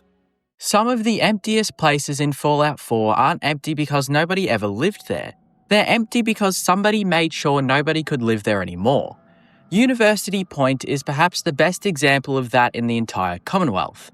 At first glance, it looks surprisingly promising. Sitting along the eastern coastline, the location appears larger than many of the ruined settlements scattered throughout the wasteland. There are multiple buildings, recognisable streets, signs of commerce, defensive structures, and enough intact architecture to suggest that people once built something meaningful there. From a distance, University Point almost resembles a functioning town. It has the shape of a community. It has the layout of a community. It even has the remnants of daily life still visible throughout its streets. But the closer you get, the more obvious the truth becomes. University Point isn't a settlement anymore. It isn't even a struggling settlement. It's a corpse, a place where the story already ended, where the residents are gone, and where the only things left behind are ruins, memories, and the machines responsible for its destruction. That distinction is what makes University Point so effective under the theme of places where little happens. Because unlike locations that were destroyed by the Great War 2 centuries ago, University Point feels recent, personal, intentional. This wasn't a town that slowly faded away. It was erased. And the player arrives long after that erasure is complete, much like Quincy. The story behind University Point is one of the darkest pieces of Fallout 4's lore. Before its destruction, the settlement was actually thriving by Commonwealth standards. People lived there, businesses operated there, the community had managed to carve out a relatively successful existence in a world where survival was never granted. Unlike countless ruins that never recovered after the bombs fell, University Point had done something remarkable. It rebuilt. That fact alone changes how the player views the location. Most abandoned buildings in Fallout 4 represent the failure of the old world. University Point represents the failure of the new one. The settlement survived the apocalypse only to be destroyed afterward. And that's what makes its ruins feel more tragic. The Institute's involvement is what transforms a location from merely abandoned into something genuinely unsettling. Through terminals, environmental storytelling, and scattered evidence, players slowly piece together what happened. The settlement became the target of Institute interest due to rumours surrounding valuable research data. Negotiations failed, the Institute responded with overwhelming force. The result was annihilation. Not occupation, not conquest, annihilation. By the time the sole survivor arrives, the residents are gone, the community is gone, the future of University Point is erased. Only the aftermath remains, and that's where the loneliness begins. Walking through University Point feels fundamentally different from exploring most Commonwealth ruins, because the destruction feels deliberate. Every damaged building, every abandoned room, every silent street serves as a reminder that this place once had a chance. Unlike pre-war cities that were victims of nuclear fire, University Point had already survived the worst disaster in human history. Then another disaster came, and this one wore a human face. The physical layout of the settlement contributes heavily to this atmosphere. University Point still resembles a town. The streets connect logically, buildings serve recognisable purpose, storefronts line portions of the area, residential spaces remain visible. You can easily imagine what daily life looked like before the massacre. People trading goods, families living in apartments, citizens maintaining defences. Ordinary routines carried out beneath the constant threat of the wasteland. The fact that those routines once existed makes their absence impossible to ignore. Because now there's nothing. No conversations, no merchants, no settlers, no life. Only silence. Well, almost silence. The synths are still there. And that's what makes University Point especially eerie. The location isn't completely abandoned. It's occupied. But occupation doesn't create life. The hostile synths patrolling the area don't make the town feel active. If anything, they make it feel emptier. Their presence serves as a constant reminder of what happened. Every patrol route, every defensive position, every mechanical voice echoes with the same implication. These are the successors to the people who used to live there. And they're not rebuilding anything, they're guarding a graveyard. That's one of the reasons combat never truly makes University Point feel alive. Plenty of locations in Fallout 4 contain enemies. Raiders transform ruins into camps. Super mutants establish territories. Gunners occupy strategic positions. These groups often create the illusion of ongoing activity. The synths at University Point don't. They feel like caretakers of absence, machines protecting the remains of a tragedy. And because of that, the location retains its loneliness even during combat. The firefights end, the enemies fall, the silence returns. The surrounding geography reinforces this feeling constantly. Located on the eastern side of the Commonwealth, University Point sits far enough from the major population that it already feels somewhat disconnected from the world's busiest regions. Diamond City and Goodneighbor may dominate the political and social life of the wasteland, but University Point exists outside the sphere. It feels overlooked, not secret, just forgotten. The roads leading there aren't particularly busy. The nearby coastline creates a sense of finality, as though the settlement sits at the edge of something. There aren't many reasons for travellers to visit there anymore. And that's understandable. The town is gone. All that's left are ruins and machines. Even the architecture contributes to the atmosphere. Many of the buildings remain recognisable despite the destruction, which creates a powerful contrast between what the location was and what it became. Fallout 4 often excels when presenting places caught between two identities, and University Point embodies that idea perfectly. It's not a functioning settlement, but it still looks like one. It's not completely destroyed, but it's clearly beyond a recovery. It's not empty, but it feels empty anyway. That contradiction defines the entire experience of exploring the location. Players keep expecting signs of life because the environment was clearly designed for it. Instead, they find evidence of extermination. Compared to other tragic settlements in Fallout 4, University Point stands apart because of how complete its destruction feels. Places like Quincy still contain traces of ongoing occupation. Salem contains hostile creatures and more remnants of a resistance. Covenant can continue functioning depending on player choices. University Point has no future at all. The settlement's story is over before the player even learns it existed. And that's what makes the location feel so static. There's no rebuilding effort, no survivors seeking justice, no faction attempting to reclaim the area. The Commonwealth simply moved on, which may be the most disturbing aspect of all. An entire community was erased and life continued. The player uncovers fragments of the story, but those discoveries don't change anything. The dead remain dead, the synths remain present, the ruins remain abandoned. Nothing progresses, nothing evolves, nothing happens anymore. The irony is that University Point probably should have become important. In another version of Fallout 4, it might have served as a major settlement. Its location, infrastructure, and history certainly support that possibility. There are enough buildings to house a population, enough space to create a thriving community. But that possibility was taken away. The Institute ensured that. And the absence of that future becomes part of the location's identity. Every empty apartment, every abandoned storefront, every ruined street. They all point towards a future that never arrived. That's what ultimately separates University Point from ordinary ruins. Most ruins represent things that ended long ago. University Point represents something that could have continued. A community survived the apocalypse, then someone decided it shouldn't. By the time players arrive, they're not discovering a town, they're investigating the remains of an execution. And because of that, the location carries a different emotional weight than many other places in the Commonwealth.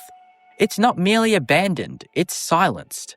The people are gone, the stories are over, the settlement has no future. And despite the hostile synths guarding its streets, despite the combat encounters and scattered loot, University Point remains one of the clearest examples in Fallout 4 of a place where nothing happens there. Because the most important event in its history already occurred. The community was destroyed, the survivors never returned, the Commonwealth forgot. And all that's left now is a ghost town that still looks like it should be alive, standing quietly beside the coast while machines patrol the ruins of a place they helped erase. The USS Constitution is one of the most memorable locations in Fallout 4, because it's also one of the best examples of a place where almost nothing happens once the story is over. That sounds strange at first, because the ship is attached to one of the game's most unique side quests. It features a crew of eccentric robots, a bizarre conflict with scavengers, an impossible plan to get an 18th century warship flying through post-apocalyptic Boston. And one of the most entertaining quest conclusions in the entire game. Few players who experience the USS Constitution forget it. The sight of a massive wooden warship stranded on top of a building is immediately memorable. And the absurdity of the questline perfectly captures Fallout's ability to balance humour with world building. Yet despite all of that personality, the USS Constitution ultimately becomes one of the most static locations in the Commonwealth. Not because it lacks content, but because all of its content is concentrated into a single story that ends completely once the questline is finished. That's what makes the ship so different from many other Fallout locations. It isn't designed to evolve, it isn't designed to support ongoing activity. It exists almost entirely to deliver one specific experience, and once that experience is over, the location effectively stops mattering. From the moment players first encounter the USS Constitution, the ship feels disconnected from the rest of the Commonwealth. Sitting in probably atop a building in the middle of Boston, it immediately resembles a giant set piece more than a natural part of the world. Most Fallout locations emerge logically from their surroundings. Settlements develop near resources, raider camps occupy defensible positions, military installations exist for strategic reasons. The USS Constitution doesn't fit into any of those categories. It's deliberately absurd. A centuries-old naval vessel stranded among skyscrapers and occupied by robots who refuse to acknowledge how ridiculous their situation is. That absurdity is what makes the location so charming, but it's also what makes it feel isolated. Even before the quest begins, the ship exists within its own little world. The robot crew has its own goals, its own hierarchy, and its own understanding of reality. They aren't particularly connected to the larger political structures of the Commonwealth. Don't care much about the Institute, the Brotherhood, the Railroad, or the Minutemen. Their entire focus is the ship. Everything revolves around getting the Constitution moving again. And once that objective is achieved, their role in the game effectively ends. The structure of the questline itself reinforces this feeling. Unlike Radiant quests that can be repeated indefinitely, the USS Constitution follows a traditional narrative arc. There's a beginning, a conflict, a resolution. The player helps gather parts, defends the ship, and participates in its launch. Then the story concludes, completely. That's an important distinction because Fallout 4 contains many locations that remain relevant after their associated quests finish. Diamond City continues functioning as a major hub. Settlements continue growing, faction headquarters remain active throughout the game. The USS Constitution doesn't. Its purpose is entirely tied to a single event, the launch. And once the launch occurs, the location loses the reason for its existence. That becomes especially noticeable after the famous flight sequence. The launch itself is one of Fallout 4's most memorable moments. Seeing the Constitution blast through the city skyline using improvised rocket technology feels like something pulled directly from a pulp science fiction novel. It's ridiculous, spectacular, and completely unique. For a few moments, the ship feels larger than life. Then it crashes again, and even after reaching its final resting place, the feeling remains the same. The journey is over, the story is finished, nothing new replaces it. That's ultimately why the USS Constitution fits so well under the theme of places where little happens.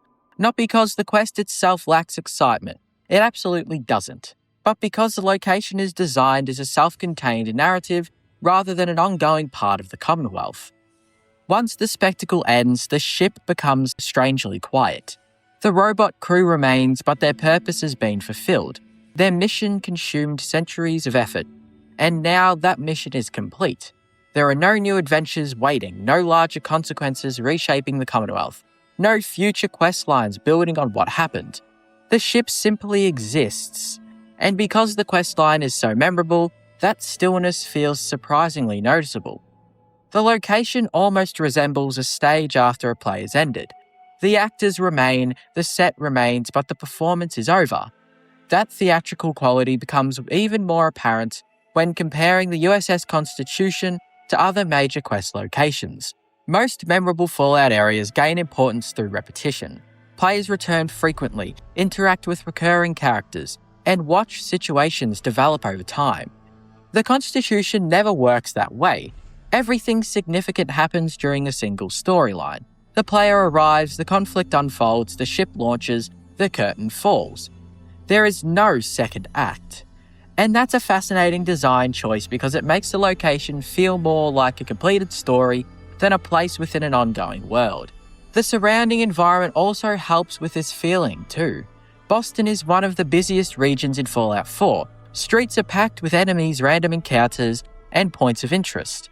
Activity surrounds the Constitution constantly. Yet the ship somehow feels detached from it, partly because of its elevated position, partly because of its unusual premise, and partly because the robots themselves seem disconnected from reality. Their concerns are so specific and so self-contained that the ship develops an almost dreamlike quality. It's less a location people live in and more a location people visit. An attraction, a spectacle, something to experience once before moving on. That distinction matters because attractions rarely remain interesting after they've served their purpose. The Constitution's static nature becomes increasingly obvious during later stages of a playthrough. Players revisit settlements to manage resources. They return to faction headquarters for new assignments. They travel through major hubs repeatedly as stories continue unfolding. Very few players have any meaningful reason to revisit the Constitution. The rewards have already been earned, the dialogue has already been heard, the story has already concluded. All that's left is the ship itself. And while the ship remains visually impressive, visuals alone can't sustain long-term relevance. The irony is that the Constitution's lack of ongoing importance is actually part of what makes the questline work so well, because the story commits fully to its conclusion. Many games hesitate to let events truly end. They leave threads hanging open for future content or repeatable mechanics. The USS Constitution doesn't.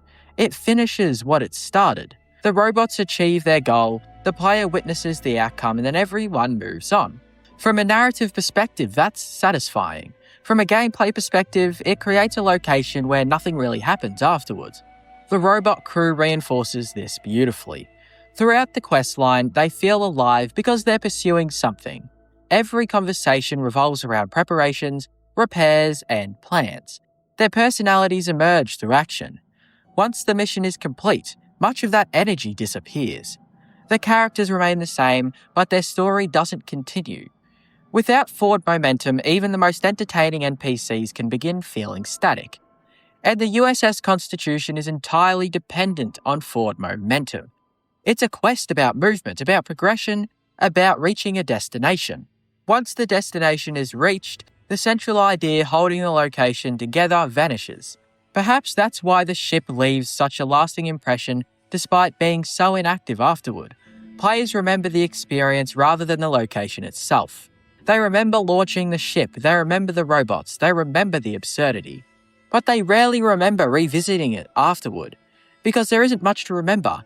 The Commonwealth simply absorbs the Constitution back into the background once its moment has passed. That makes the ship fundamentally different from places like Diamond City or Goodneighbor, which remain relevant through constant activity. The Constitution exists entirely within a fixed narrative window. Before the quest, it's preparing. During the quest, it's acting. After the quest, it's finished. Very few locations in Fallout 4 embrace that finality so completely, and that finality is what ultimately makes the USS Constitution such a strong example of a place where nothing happens after its demise. Not because the location lacks excitement, not because the story lacks creativity, it's one of the best stories in the entire game, but because everything meaningful is concentrated into one unforgettable sequence, a single burst of activity, a single completed mission, a single journey from beginning to end. Once the ship launches, its purpose is fulfilled. The crew's dream becomes reality, the adventure reaches its conclusion, and the USS Constitution settles into a strange kind of silence. Still perched above the Commonwealth, still visually remarkable, still remembered by players, but no longer moving towards anything. A completed story floating quietly above a world that has already moved on to the next one. Parsons State Insane Asylum is one of the strangest locations in Fallout 4, because everything about it feels like it should matter more than it actually does. On paper, it has all the ingredients of a truly unforgettable location. It's tied to one of the game's most unusual questlines, connected to an ancient pre-war mystery, involves a powerful and mysterious figure locked away beneath the facility, and hints at forces that feel almost supernatural within the Fallout universe. The name alone creates expectations. Players hear Parsons State Insane Asylum and immediately imagine a sprawling, haunted institution filled with dark secrets, disturbing discoveries, and lasting consequences. For a brief period, the game encourages exactly those expectations. And then once the questline is finished, almost nothing happens. That's what makes Parsons such a perfect example of a place where nothing happens. Not because nothing occurs there initially, but quite the opposite. The problem is that after everything is revealed, after all the secrets are uncovered, after the entire story reaches its conclusion, the location settles into an oddly mundane existence that feels completely disconnected from the significance of what happened beneath it. The first thing that stands out about Parsons is how ordinary the surface-level facility actually feels. Fallout 4 contains plenty of locations that create strong impressions through environmental storytelling alone. Abandoned hospitals feel unsettling. Military installations feel important. Research facilities often hint at experiments and disasters long before players discover their full stories. Parsons doesn't really do that, at least not on the surface. When players first arrive, they're greeted by what appears to be a relatively standard institutional complex. The buildings are large but not especially memorable. The architecture is functional rather than distinctive. The grounds surrounding the asylum are surprisingly plain. In fact, that's one of the strangest aspects of the entire location. The ground feels almost boring. You expect a place tied to one of Fallout 4's most unusual narratives to have an atmosphere matching its significance. Instead, the exterior resembles countless other Commonwealth structures. There are fences, pathways, patches of grass, and administrative buildings, but nothing about it immediately communicates that one of the most bizarre stories in the game is unfolding underneath. And perhaps that's why the location ultimately feels so underwhelming after completion. The build-up is far stronger than the payoff. During the Cabot House questline, Parsons gains importance because of what it represents. The facility houses Lorenzo Cabot, a figure who seems almost impossible within the established rules of Fallout 4. His story stretches back centuries. His mysterious crown grants powers that feel unlike anything else seen in the Commonwealth. The family itself exists because of the secrets hidden within Parsons. For a while, this creates genuine intrigue. Players want answers. They want to understand what happened. They want to see how the story concludes. And the game delivers those answers through a series of quests that gradually reveal the truth. The problem is what happens afterwards. Because once the mystery is solved, Parsons loses almost all of its narrative energy immediately. The location doesn't evolve, the Commonwealth doesn't change significantly, the world continues exactly as it did before. That's a surprisingly common issue in Fallout 4, but Parsons highlights it more clearly than most places because the story attached to it feels so large. You uncover evidence of events spanning centuries. You interact with one of the strangest individuals in the entire game. You participate in a questline involving ancient artifacts and seemingly impossible powers. And then, nothing. The Commonwealth carries on as though none of it happened. That disconnect creates a strange feeling when revisiting the asylum later. The facility should feel important. It should feel transformed. Instead, it feels empty. The grounds are perhaps the biggest contributor to this atmosphere. Unlike locations that remain active after their quest concludes, Parsons never really develops into anything meaningful.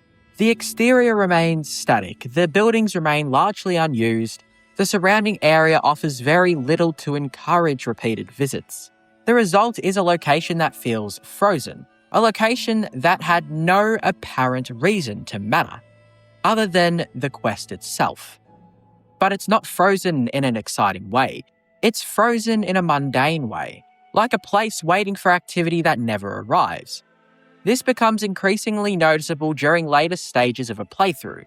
By that point, players have influenced major factions, altered the balance of power across the Commonwealth, and participated in events with enormous consequences. Parsons remains exactly the same. The fences remain, the pathways remain, the buildings stay the same. Nothing grows, nothing expands. The location simply sits there, and because the grounds are so visually ordinary, that stiffness becomes difficult to ignore. Compare this place to somewhere like the Institute or Pridgewind. Those locations remain active because they continue serving important functions within the game world. Characters move around, conversations occur, new events unfold. Parsons doesn't have that advantage. Its importance is entirely tied to a single storyline. Once that storyline ends, the location loses its reason to exist. And that's when the loneliness begins. The asylum itself feels surprisingly detached from the rest of the Commonwealth. Geographically, it's not especially remote, but emotionally it feels isolated. Very few quests encourage players to return. Very few NPCs reference it afterward. The larger world doesn't seem particularly interested in what happened there, which is strange when you consider the scale of the revelations involved. If any other Fallout 4 location contained evidence of centuries-old immortality and powers unlike anything else in the Wasteland, you'd expect lasting consequences. Parsons largely avoids them. The story concludes, the location quiets down, life moves on. Even the enemies surrounding the area fail to create lasting activity.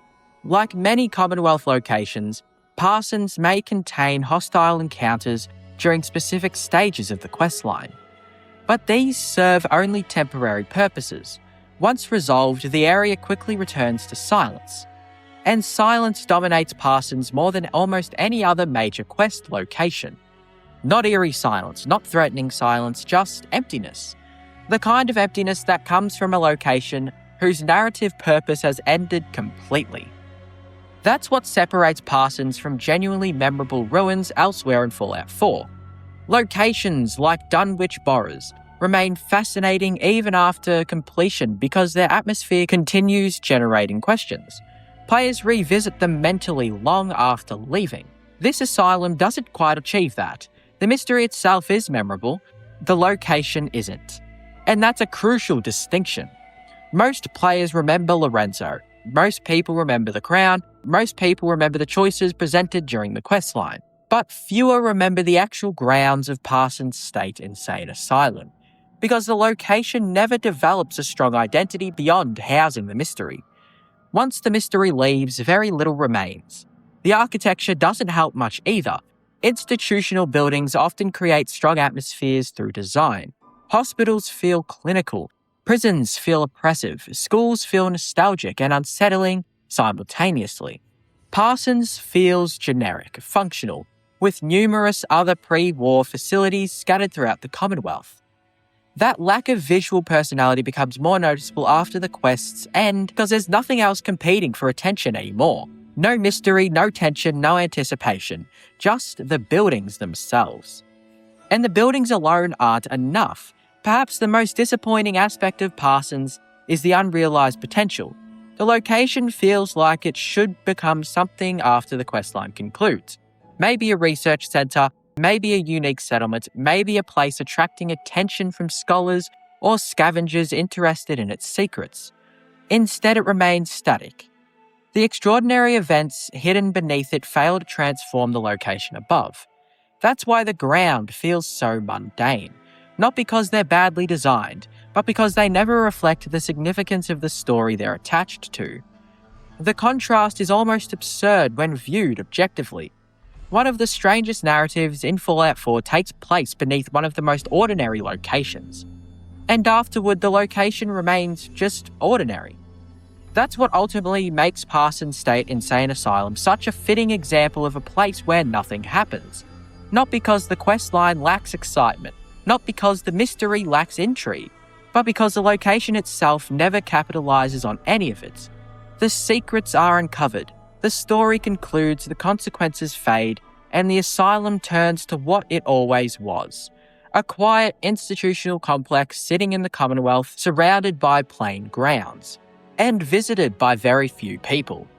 Remembered more for what happened underneath it than for anything the location itself actually became. A place carrying centuries of history that somehow still manages to feel completely uneventful once the dust settles. And after all the revelations, all the choices, and all the build-up, Parsons State Insane Asylum is left standing exactly where it started. Quiet, ordinary, and waiting for something important that already came and went. Easy City Downs is one of the clearest examples in Fallout 4 of a location that looks like it should be full of activity, but ends up feeling surprisingly empty once you actually spend time there. At first glance, the place immediately stands out. A pre-war racetrack converted into a post-apocalyptic arena sounds like the perfect setup for something memorable. Fallout has always excelled at taking familiar pieces of old-world culture and twisting them into strange wasteland attractions. A racetrack surviving centuries after the bombs fell practically invites players to imagine gambling, competitions, traders, spectators, and all the other things that naturally emerge when people gather for entertainment. The giant track dominates the landscape, the loudspeakers can still be heard, broadcasting race commentary, and the entire location gives the impression that some kind of event is taking place. But that's largely an illusion, because once you arrive at Easy City Downs and look beyond the initial concept, you quickly realise that almost nothing is actually happening there. The location exists in a strange state between activity and emptiness.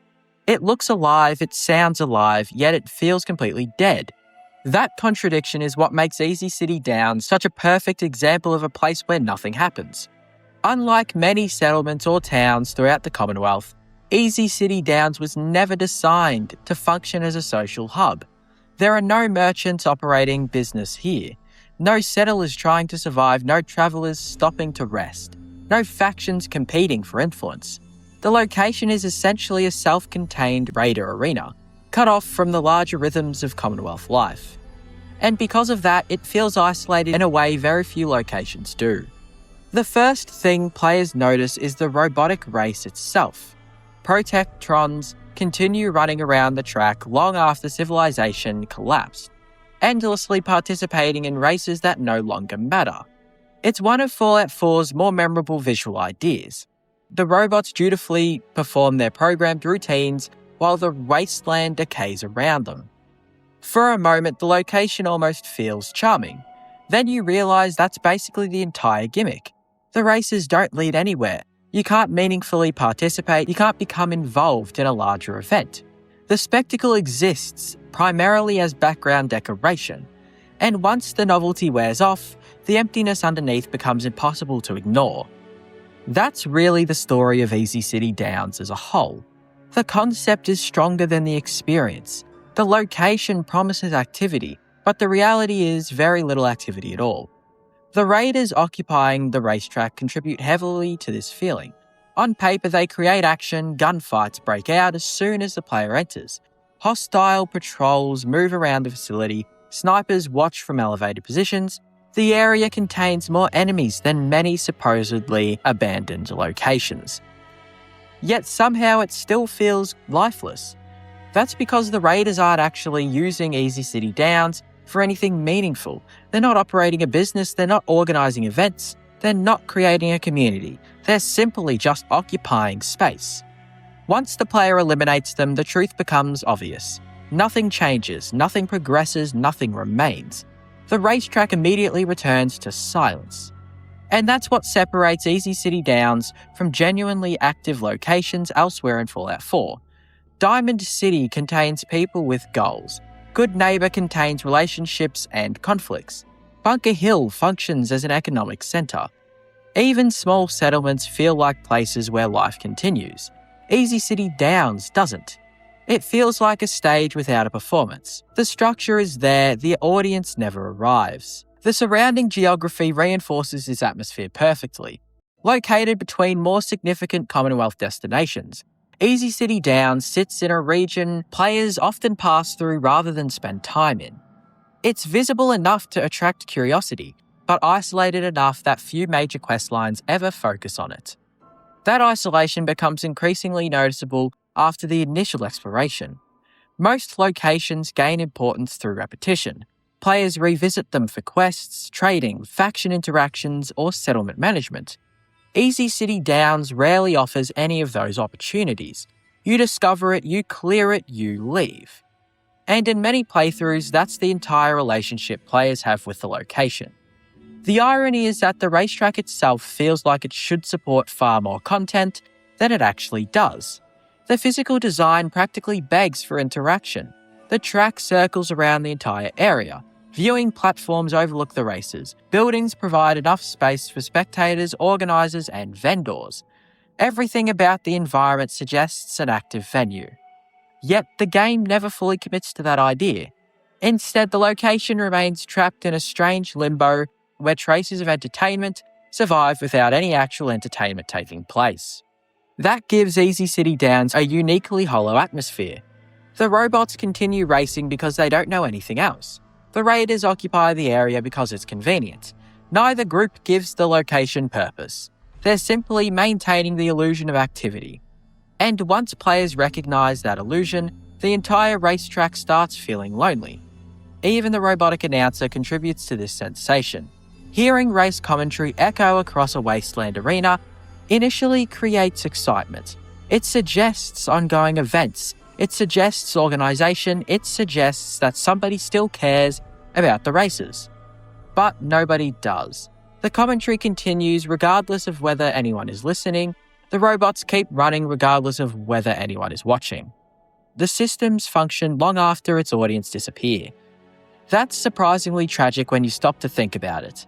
This place essentially performs for ghosts. The location keeps pretending to be a venue. The Commonwealth stopped attending centuries ago. Compared to other unusual Fallout 4 locations, Easy City Downs suffers from a lack of meaningful consequences.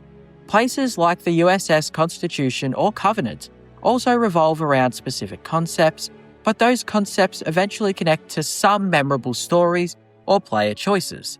Easy City Downs never really evolves beyond its initial gimmick. The races remain racing, the raiders remain shooting at you, and the player is continually an observer. Nothing develops into something larger, and because of that, the location often feels unfinished, not in a technical sense, but in a conceptual one. like the first half of an idea that never received a second half. The absence of friendly NPCs plays a huge role in this atmosphere as well. Fallout locations often derive their personality from the people inhabiting them. Characters create stories. Stories create reasons to return. Easy City Downs has neither. Every meaningful interaction revolves around combat, and combat alone rarely sustains long-term interest. Once the enemies are defeated, the location effectively loses its purpose. There are no conversations waiting afterward, no merchants offering services, no quest givers introducing new objectives. The entire experience collapses into silence almost immediately. That silence becomes more noticeable during later stages of a playthrough. By that point, players have established relationships with companions, settlements, and factions throughout the Commonwealth. The world feels interconnected. Easy City Downs, however, remains disconnected. It doesn't participate in large events, it doesn't influence regional politics, it doesn't grow or change over time. The location simply exists. A racetrack trapped in perpetual repetition. A place where robots continue performing routines nobody asked them to perform. A place where raiders die and are forgotten. A place where nothing meaningful ever develops. That's why Easy City Downs ultimately feels less like a location and more like an attraction that closed centuries ago. The lights still work, the speakers still function, the track still exists, but the purpose disappeared long ago. All that's left are systems continuing to operate out of habit. The player briefly interrupts those systems before moving on. The Commonwealth barely notices, however. And perhaps that's the most fitting way to describe Easy City Downs. It's not abandoned in the traditional sense. It's obsolete. A location built around an activity that no longer matters. A venue without visitors, an arena without competitors. Even after clearing the enemies, the racetrack doesn't feel reclaimed or restored. It simply feels empty. The same track, the same buildings, the same endless loops. Nothing changes because nothing was ever truly happening there in the first place. Which is exactly why Easy City Downs stands as one of Fallout 4's strongest examples of a place where absolutely nothing happens.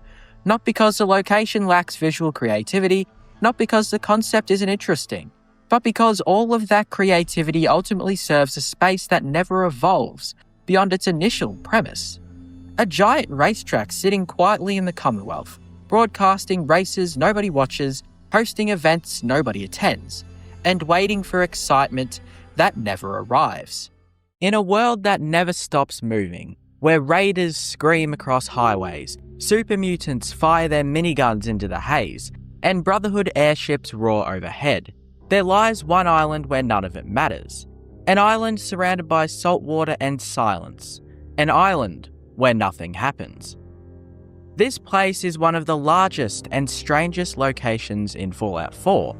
It rests off the coast, visible from Boston Harbor, yet detached from the game's pulse.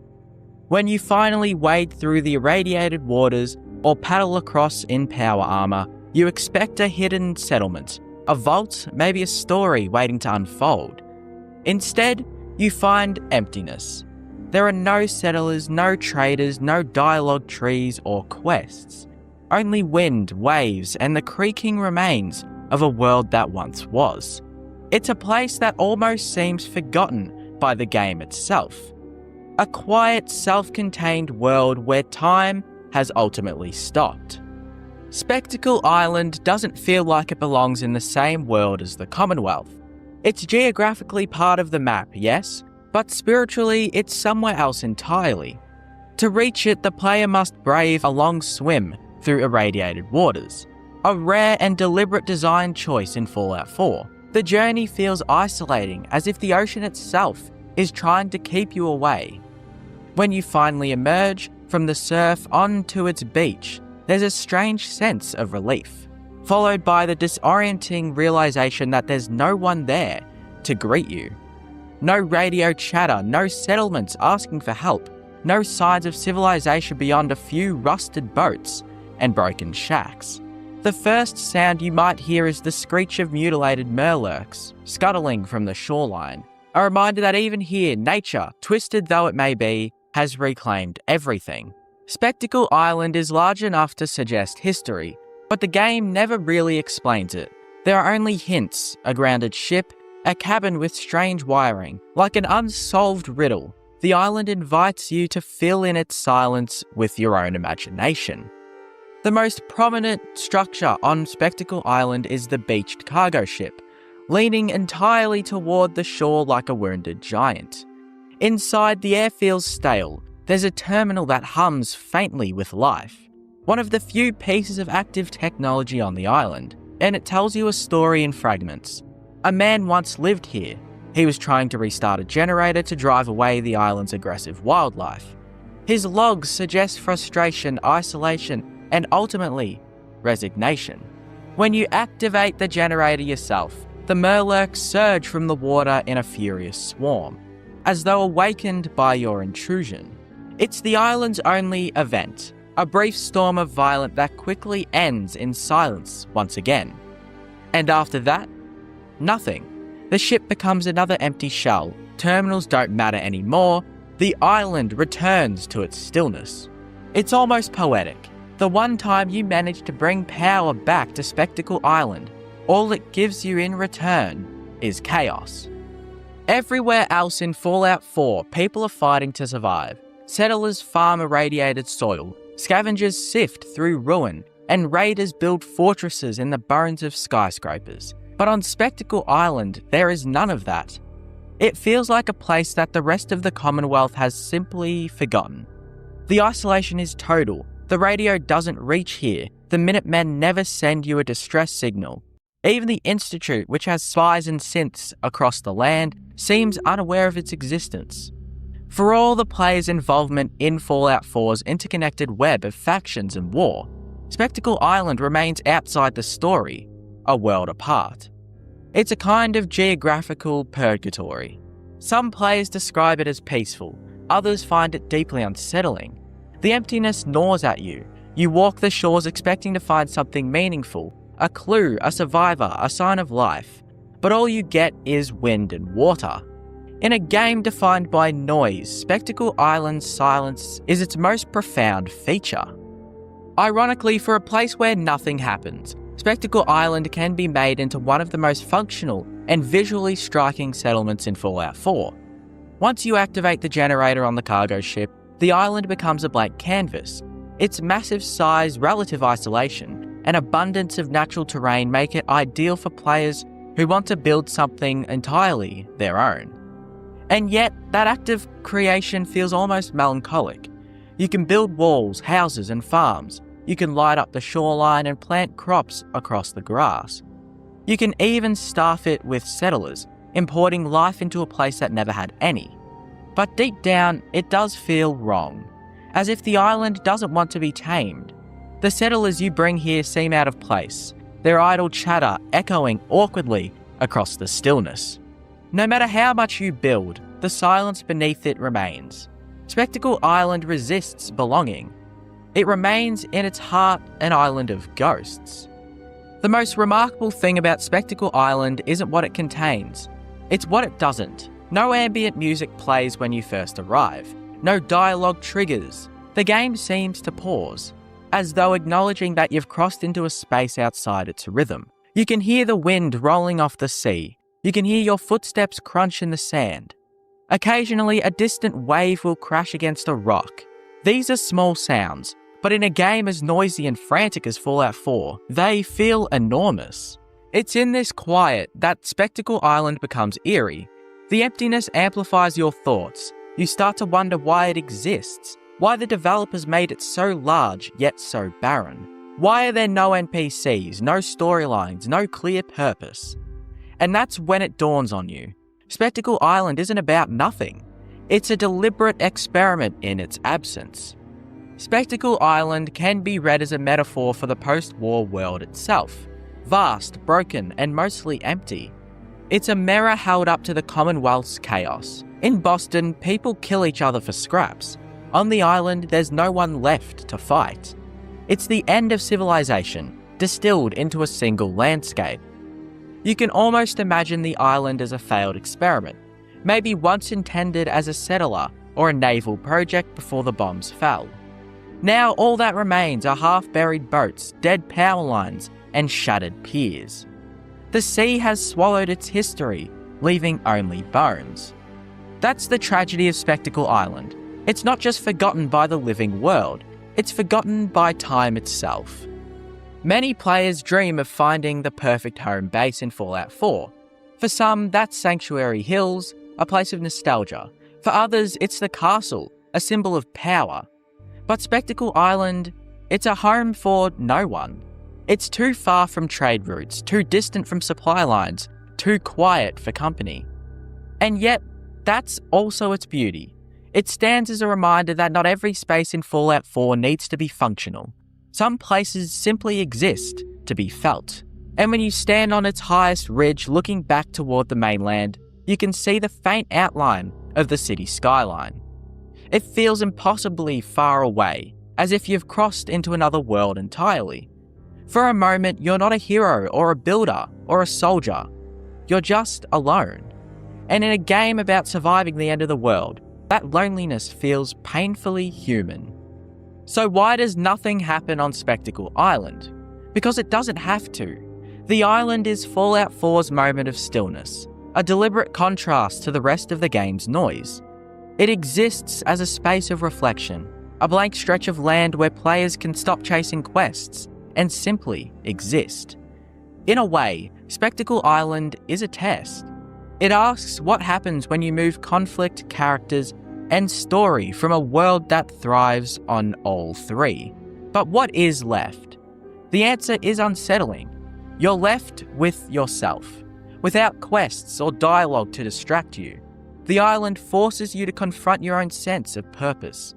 You start asking the same question the Commonwealth does. What's the point of surviving if there's nothing left to live for?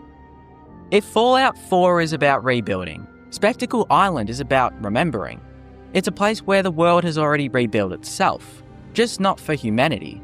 The grass grows, the waves roll, and the animals thrive. In the grand symphony of the Commonwealth, Spectacle Island is a final note, a long echoing silence. You can build there if you wish, you can populate it, fortify it, turn it into a thriving base. But you can't escape the feeling that the island doesn't need you. It has existed this way for centuries, quiet, forgotten, and free. Spectacle Island isn't broken, it's complete. It's the only place in Fallout 4 where nothing happens. And in that emptiness, it becomes something strangely profound. In the irradiated ruins of post-war Boston, the world of Fallout 4 is a mosaic of chaos and survival. A world rebuilt on desperation, courage, and compromise. The Commonwealth is dotted with bustling settlements, dangerous raider camps, and the skeletal remains of civilization. Among them lies a place so unremarkable, so subdued, that it's almost invisible to the casual wanderer. Tucked quietly between the towering skyline of Boston and the rusted plains near Lexington, Oberland Station barely registers in the player's memories. It's not home to any major quest lines. It doesn't host a faction base, a unique NPC, or a hidden treasure. It is quite literally a stop on a map that most players only visit once, help briefly, and then forget entirely. But that is precisely what makes it so fascinating. In a game filled with cities like Diamond City and settlements like Sanctuary Hills that scream for attention, Oberland Station whispers. It represents the quieter side of the post-apocalyptic struggle, the people who live on the edges of history, who won't be remembered in songs or stories, but whose existence gives the Commonwealth its fragile sense of continuity. This is the story of Oberland Station, the most forgotten outpost in all of Fallout 4. Oberland Station sits at a crossroads, not just geographically but narratively as well. It's located southwest of Cambridge and east of the Drumlin Diner, wedged uncomfortably between chaos and civilization. On one side lies the endless sprawl of urban decay, on the other the uncertain expanse of the wasteland. It's a commuter station, or rather what's left of one. 2 rusted train cars sit stranded on warped tracks, and a few decaying structures hint at what was once a thriving pre-war rail hub. Now it's little more than a platform surrounded by weeds and misery. When the sole survivor first discovers Oberland Station, they find a pair of settlers, frightened, desperate, and clinging to the edge of survival. They have a few meager crops, a small shack, and almost no defences. The player might talk to them for a moment, accept their plea for help, and move on. For many, it's just another clear out the raiders quest. And yet, beneath that simplicity, Oberland Station captures something that few other locations in Fallout 4 manage. The sense of forgotten persistence. These settlers are not heroes, they are not villains, they are not part of any grand narrative. They are the people who kept trying when everyone else stopped. In a world that celebrates destruction and power, Oberland Station endures by being small, a flicker of life in a sea of dust. Every major location in Fallout 4 seems to carry a legend. Sanctuary Hills represents nostalgia. Diamond City is a civilization reborn. Good Neighbor is chaos with charm. Even the lonely Red Rocket truck stop holds sentimental weight as the player's first outpost. But Oberland Station, it has no myth, no emotional anchor, no powerful NPC with a secret or tragic past. The settlers there don't even have unique names. They're simply settler. They lack complex dialogue trees or deep backstories. The only thing that distinguishes them is their plea for help. Those raiders across the tracks have been terrorizing us for weeks. We can't take it anymore. That's it. That's the entire reason you visit. And yet in that simplicity lies a strange kind of realism. Not every survivor in the Commonwealth is a Vault Dweller, a Brotherhood Paladin, or a synth double agent. Some are just ordinary people trying to survive a bad situation with little more than a hoe and a dream. Oberland Station, in its emptiness, becomes a reflection of Fallout 4's broader theme, that the apocalypse doesn't just erase the powerful, it erases the ordinary. Most players won't remember the names of these settlers, but they are the backbone of the world that you're trying to rebuild. In terms of gameplay, Oberland Station barely qualifies as a functional settlement. It starts with minimal resources, almost no defences, and a constant vulnerability to raiders, super mutants, and ghouls. Even after you secure it for the Minutemen, it feels fragile. A settlement always one bad attack away from extinction. When you compare it to the other outposts like Starlight Drive-In or the Castle, Oberland Station seems almost laughably inadequate. It's small, exposed, and nearly impossible to fortify efficiently because of the uneven terrain and railway structures that cut through the area. But that fragility is what makes it authentic. This place isn't supposed to be a fortress. It's a place where people scrape by, where hope is measured in handfuls of food and a few functioning turrets. You can build it up, of course. You can turn it into a beacon of prosperity with crops, power, and supply lines connecting it to your larger network. But even then, it feels lonely. Unlike Sanctuary or the Castle, it never feels central. It's always on the edge geographically and emotionally. It's the settlement equivalent of a sigh, quiet, resigned, but still breathing. When you take Oberland Station under the protection of the Minutemen, something poetic happens. It becomes a metaphor for the Minutemen themselves. The Minutemen are not the most powerful faction in Fallout 4. They lack the advanced technology of the Brotherhood of Steel, the ideology of the Railroad, and the political might of the Institute. What they have instead is resilience. They are ordinary people standing against extraordinary odds. Oberland Station fits that mold perfectly. When you help its settlers, you're not saving the world. You're saving two scared people who just want to farm in peace. It's humble work, but that's what the Minutemen are about. Rebuilding from the ground up, one forgotten outpost at a time. And in that sense, Oberland Station becomes symbolic. It's the embodiment of the Minutemen's philosophy, that every life matters, even the smallest, even the quietest. It reminds the player that heroism in Fallout 4 isn't found in explosions or politics, but in compassion. Oberland Station's obscurity gives it moral weight. It is the little piece of the Commonwealth that proves the Minutemen's mission has meaning. If you look at the map of Fallout 4, Oberland Station's placement is peculiar. It's close enough to major landmarks like Back Street Apparel and Beantown Brewery to feel exposed, yet distant enough to feel forgotten. It's surrounded by dangers, but ignored by everyone else. Raiders prowl nearby highways, mutants stalk from the south, even the Brotherhood's vertebrates pass overhead without a second glance. It's as if the world has decided Oberland Station doesn't exist. The station's design reflects that isolation. It's small, boxed in by train cars and hills, giving it the feel of a makeshift cage.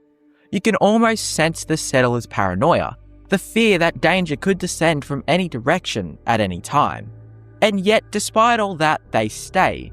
They plant crops in irradiated soil. They sleep in broken huts. They rebuild one plank at a time. It's hauntingly beautiful in a way, a story told not through dialogue or quests, but through silence and perseverance. Oberland Station is not just geographically forgotten, it's emotionally forgotten too, both by the world and by most players. The irony of Fallout 4's settlement system is that while it encourages rebuilding, it also creates an overwhelming sense of scale. There are dozens of locations to manage, hundreds of settlers to feed and protect, and constant demands for attention. In that chaos, small places like Oberland Station inevitably get lost. Players often forget to return, neglecting their defences until a raid wipes them out. When you finally get the radio alert that Oberland Station is under attack, it's usually followed by a shrug. And that's tragic, because in that moment, Fallout holds a mirror up to the player. You are, in many ways, like the world before the bombs. Too busy, too distracted, too grand to notice the quiet suffering of the few. Oberland Station becomes a symbol of neglect, not just in-game, but metatextually as well. It reminds the players that the apocalypse isn't rebuilt through grandeur, but through empathy, that even the smallest outpost still deserves attention. When players think back on their journey through the Commonwealth, they remember the glowing sea, the Institute, the grand, the dangerous, the dramatic. But Oberland Station, it's the place they passed by, helped briefly and then left behind. Yet it keeps going. Its settlers rebuild, its crops grow, its trains rust quietly in the sun. It is forgotten but not gone. And that's what makes it powerful. Oberland Station doesn't need to be important to matter. It exists as a reminder that history isn't written only by heroes or villains. It's written by survivors, by the ones who stay. So the next time you pass Oberland Station, or if you've already been there before, stop for a moment. Look around the broken tracks, the tired settlers, the faint hum of a generator struggling against the wind. That's not failure, that's endurance. And in a world like Fallout 4's, that might be the most extraordinary thing of all. Fallout 4 is a game built on details. The ruins of Boston are filled with tiny stories hidden inside terminals, skeleton poses, abandoned buildings, and forgotten objects scattered across the wasteland. Some of these details lead to major quests. Others reveal tragic moments from the final days before the bombs fell. But many of them serve no practical purpose at all.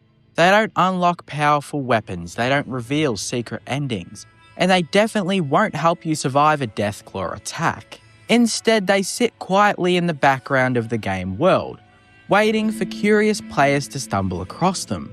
Small mechanics, strange character behaviours, tiny pieces of trivia that Bethesda included simply because they could. Some of them are funny, some are oddly specific, and some raise a single, unavoidable question. Why does this exist? These are the most pointless facts in all of Fallout 4, and somehow they might also be the most interesting. Cigarettes are everywhere in Fallout. You find them in ruined offices, abandoned homes, and pre-war diners frozen in time. But what makes cigarettes strange is how the game treats them. In the real world, cigarettes obviously have a purpose. In Fallout 4, however, they're essentially useless. You can't smoke them, you can't use them to restore health. And despite the fact that the wasteland is filled with stressed out survivors, no one seems particularly interested in actually using them. Instead, cigarettes mostly exist as junk items. You collect them, scrap them, and turn them into cloth or other crafting components. Which leads to a slightly absurd reality where one of the most recognisable objects from pre-war life has been reduced to nothing more than crafting material. They're not tools, they're not consumables, they're just fabric. One of the game's most controversial features was the introduction of a voiced protagonist. For the first time in the modern Fallout games, the player character actually speaks during conversations. But outside of dialogue, the character occasionally does something strange. They talk to themselves. If you wander the wasteland long enough, you might hear your character muttering random observations about the environment, comments about weather, comments about enemies, sometimes even sarcastic remarks about the situation you're in. These lines don't trigger quests, they don't affect gameplay, and they rarely reveal anything important. They simply exist to make the character feel more alive. But because they happen randomly, they often feel oddly out of place. You could be sneaking through a dangerous raider camp and suddenly your character casually comments on how quiet things are, which is usually the exact moment a firefight begins. If you explore Fallout 4 long enough, you'll start noticing something unusual about teddy bears. They appear everywhere, inside shopping carts, on bathroom floors, sitting at dinner tables. Sometimes they're even arranged in strange poses with other objects. A teddy bear holding a cigarette, a teddy bear reading a newspaper, a teddy bear sitting next to a skeleton like it's part of some dark comedy scene. These moments are examples of Bethesda's environmental storytelling, but they rarely connect to any quest or explanation. There's no deeper lore about why the bears appear this way. They're simply small jokes hidden throughout the world, which means Fallout contains dozens, possibly hundreds of teddy bear scenes that serve no gameplay purpose whatsoever. They exist purely to be discovered and then forgotten again. In the Fallout universe, bottle caps serve as the primary currency. After the collapse of civilization, people somehow agreed that the small metal caps from soda bottles should replace traditional money. But nobody really questions it. Fallout 4 quietly includes one detail that makes this system even stranger. Bottle cap presses exist, machines capable of producing new bottle caps. If someone controls one of these machines, they could theoretically create unlimited money, which would completely collapse the wasteland economy. Yet despite the existence of these machines, no faction in Fallout 4 seems particularly interested in exploiting them.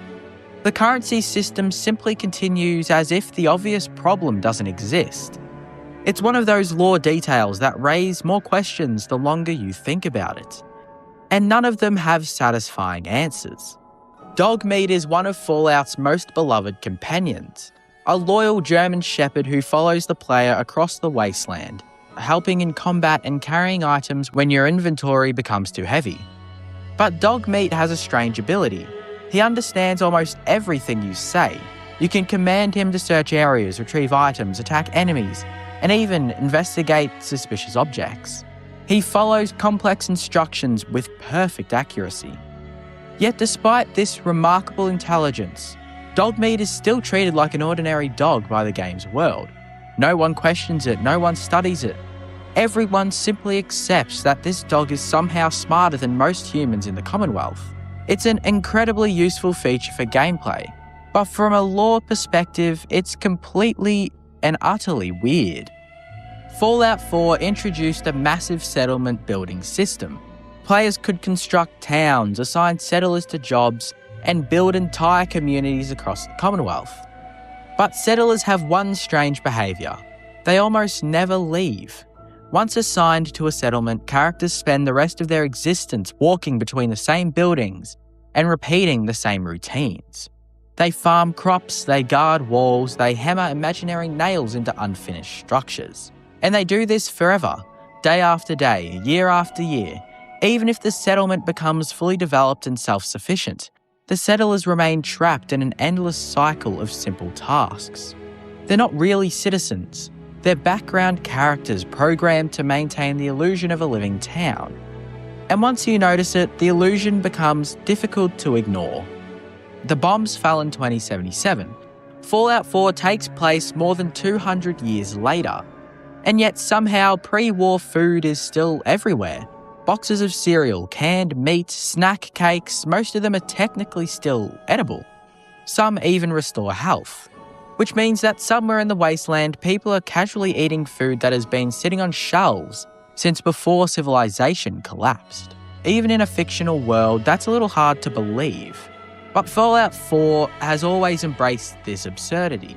The idea that the ruins of the old world still contain perfectly preserved junk food, 2 centuries later, is one of the series' most enduring jokes.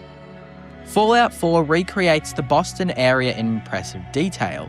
Landmarks like Fenway Park, Bunker Hill, and the Massachusetts State House all appear within the game world. But the map takes some creative liberties. Distances are dramatically compressed. Neighbourhoods that are miles apart in real life sit just a few minutes away from each other in the game. And entire sections of the city simply don't exist. This isn't a flaw, it's a necessity. Open world games often have to shrink real world locations to make them easier to explore.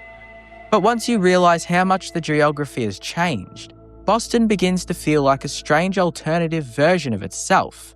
Familiar but slightly distorted. Raiders are some of the most chaotic characters in the game. They live in ruined buildings, fight each other constantly, and survive through violence and scavenging. But if you look closely at their camps, something odd appears. They're surprisingly well organised.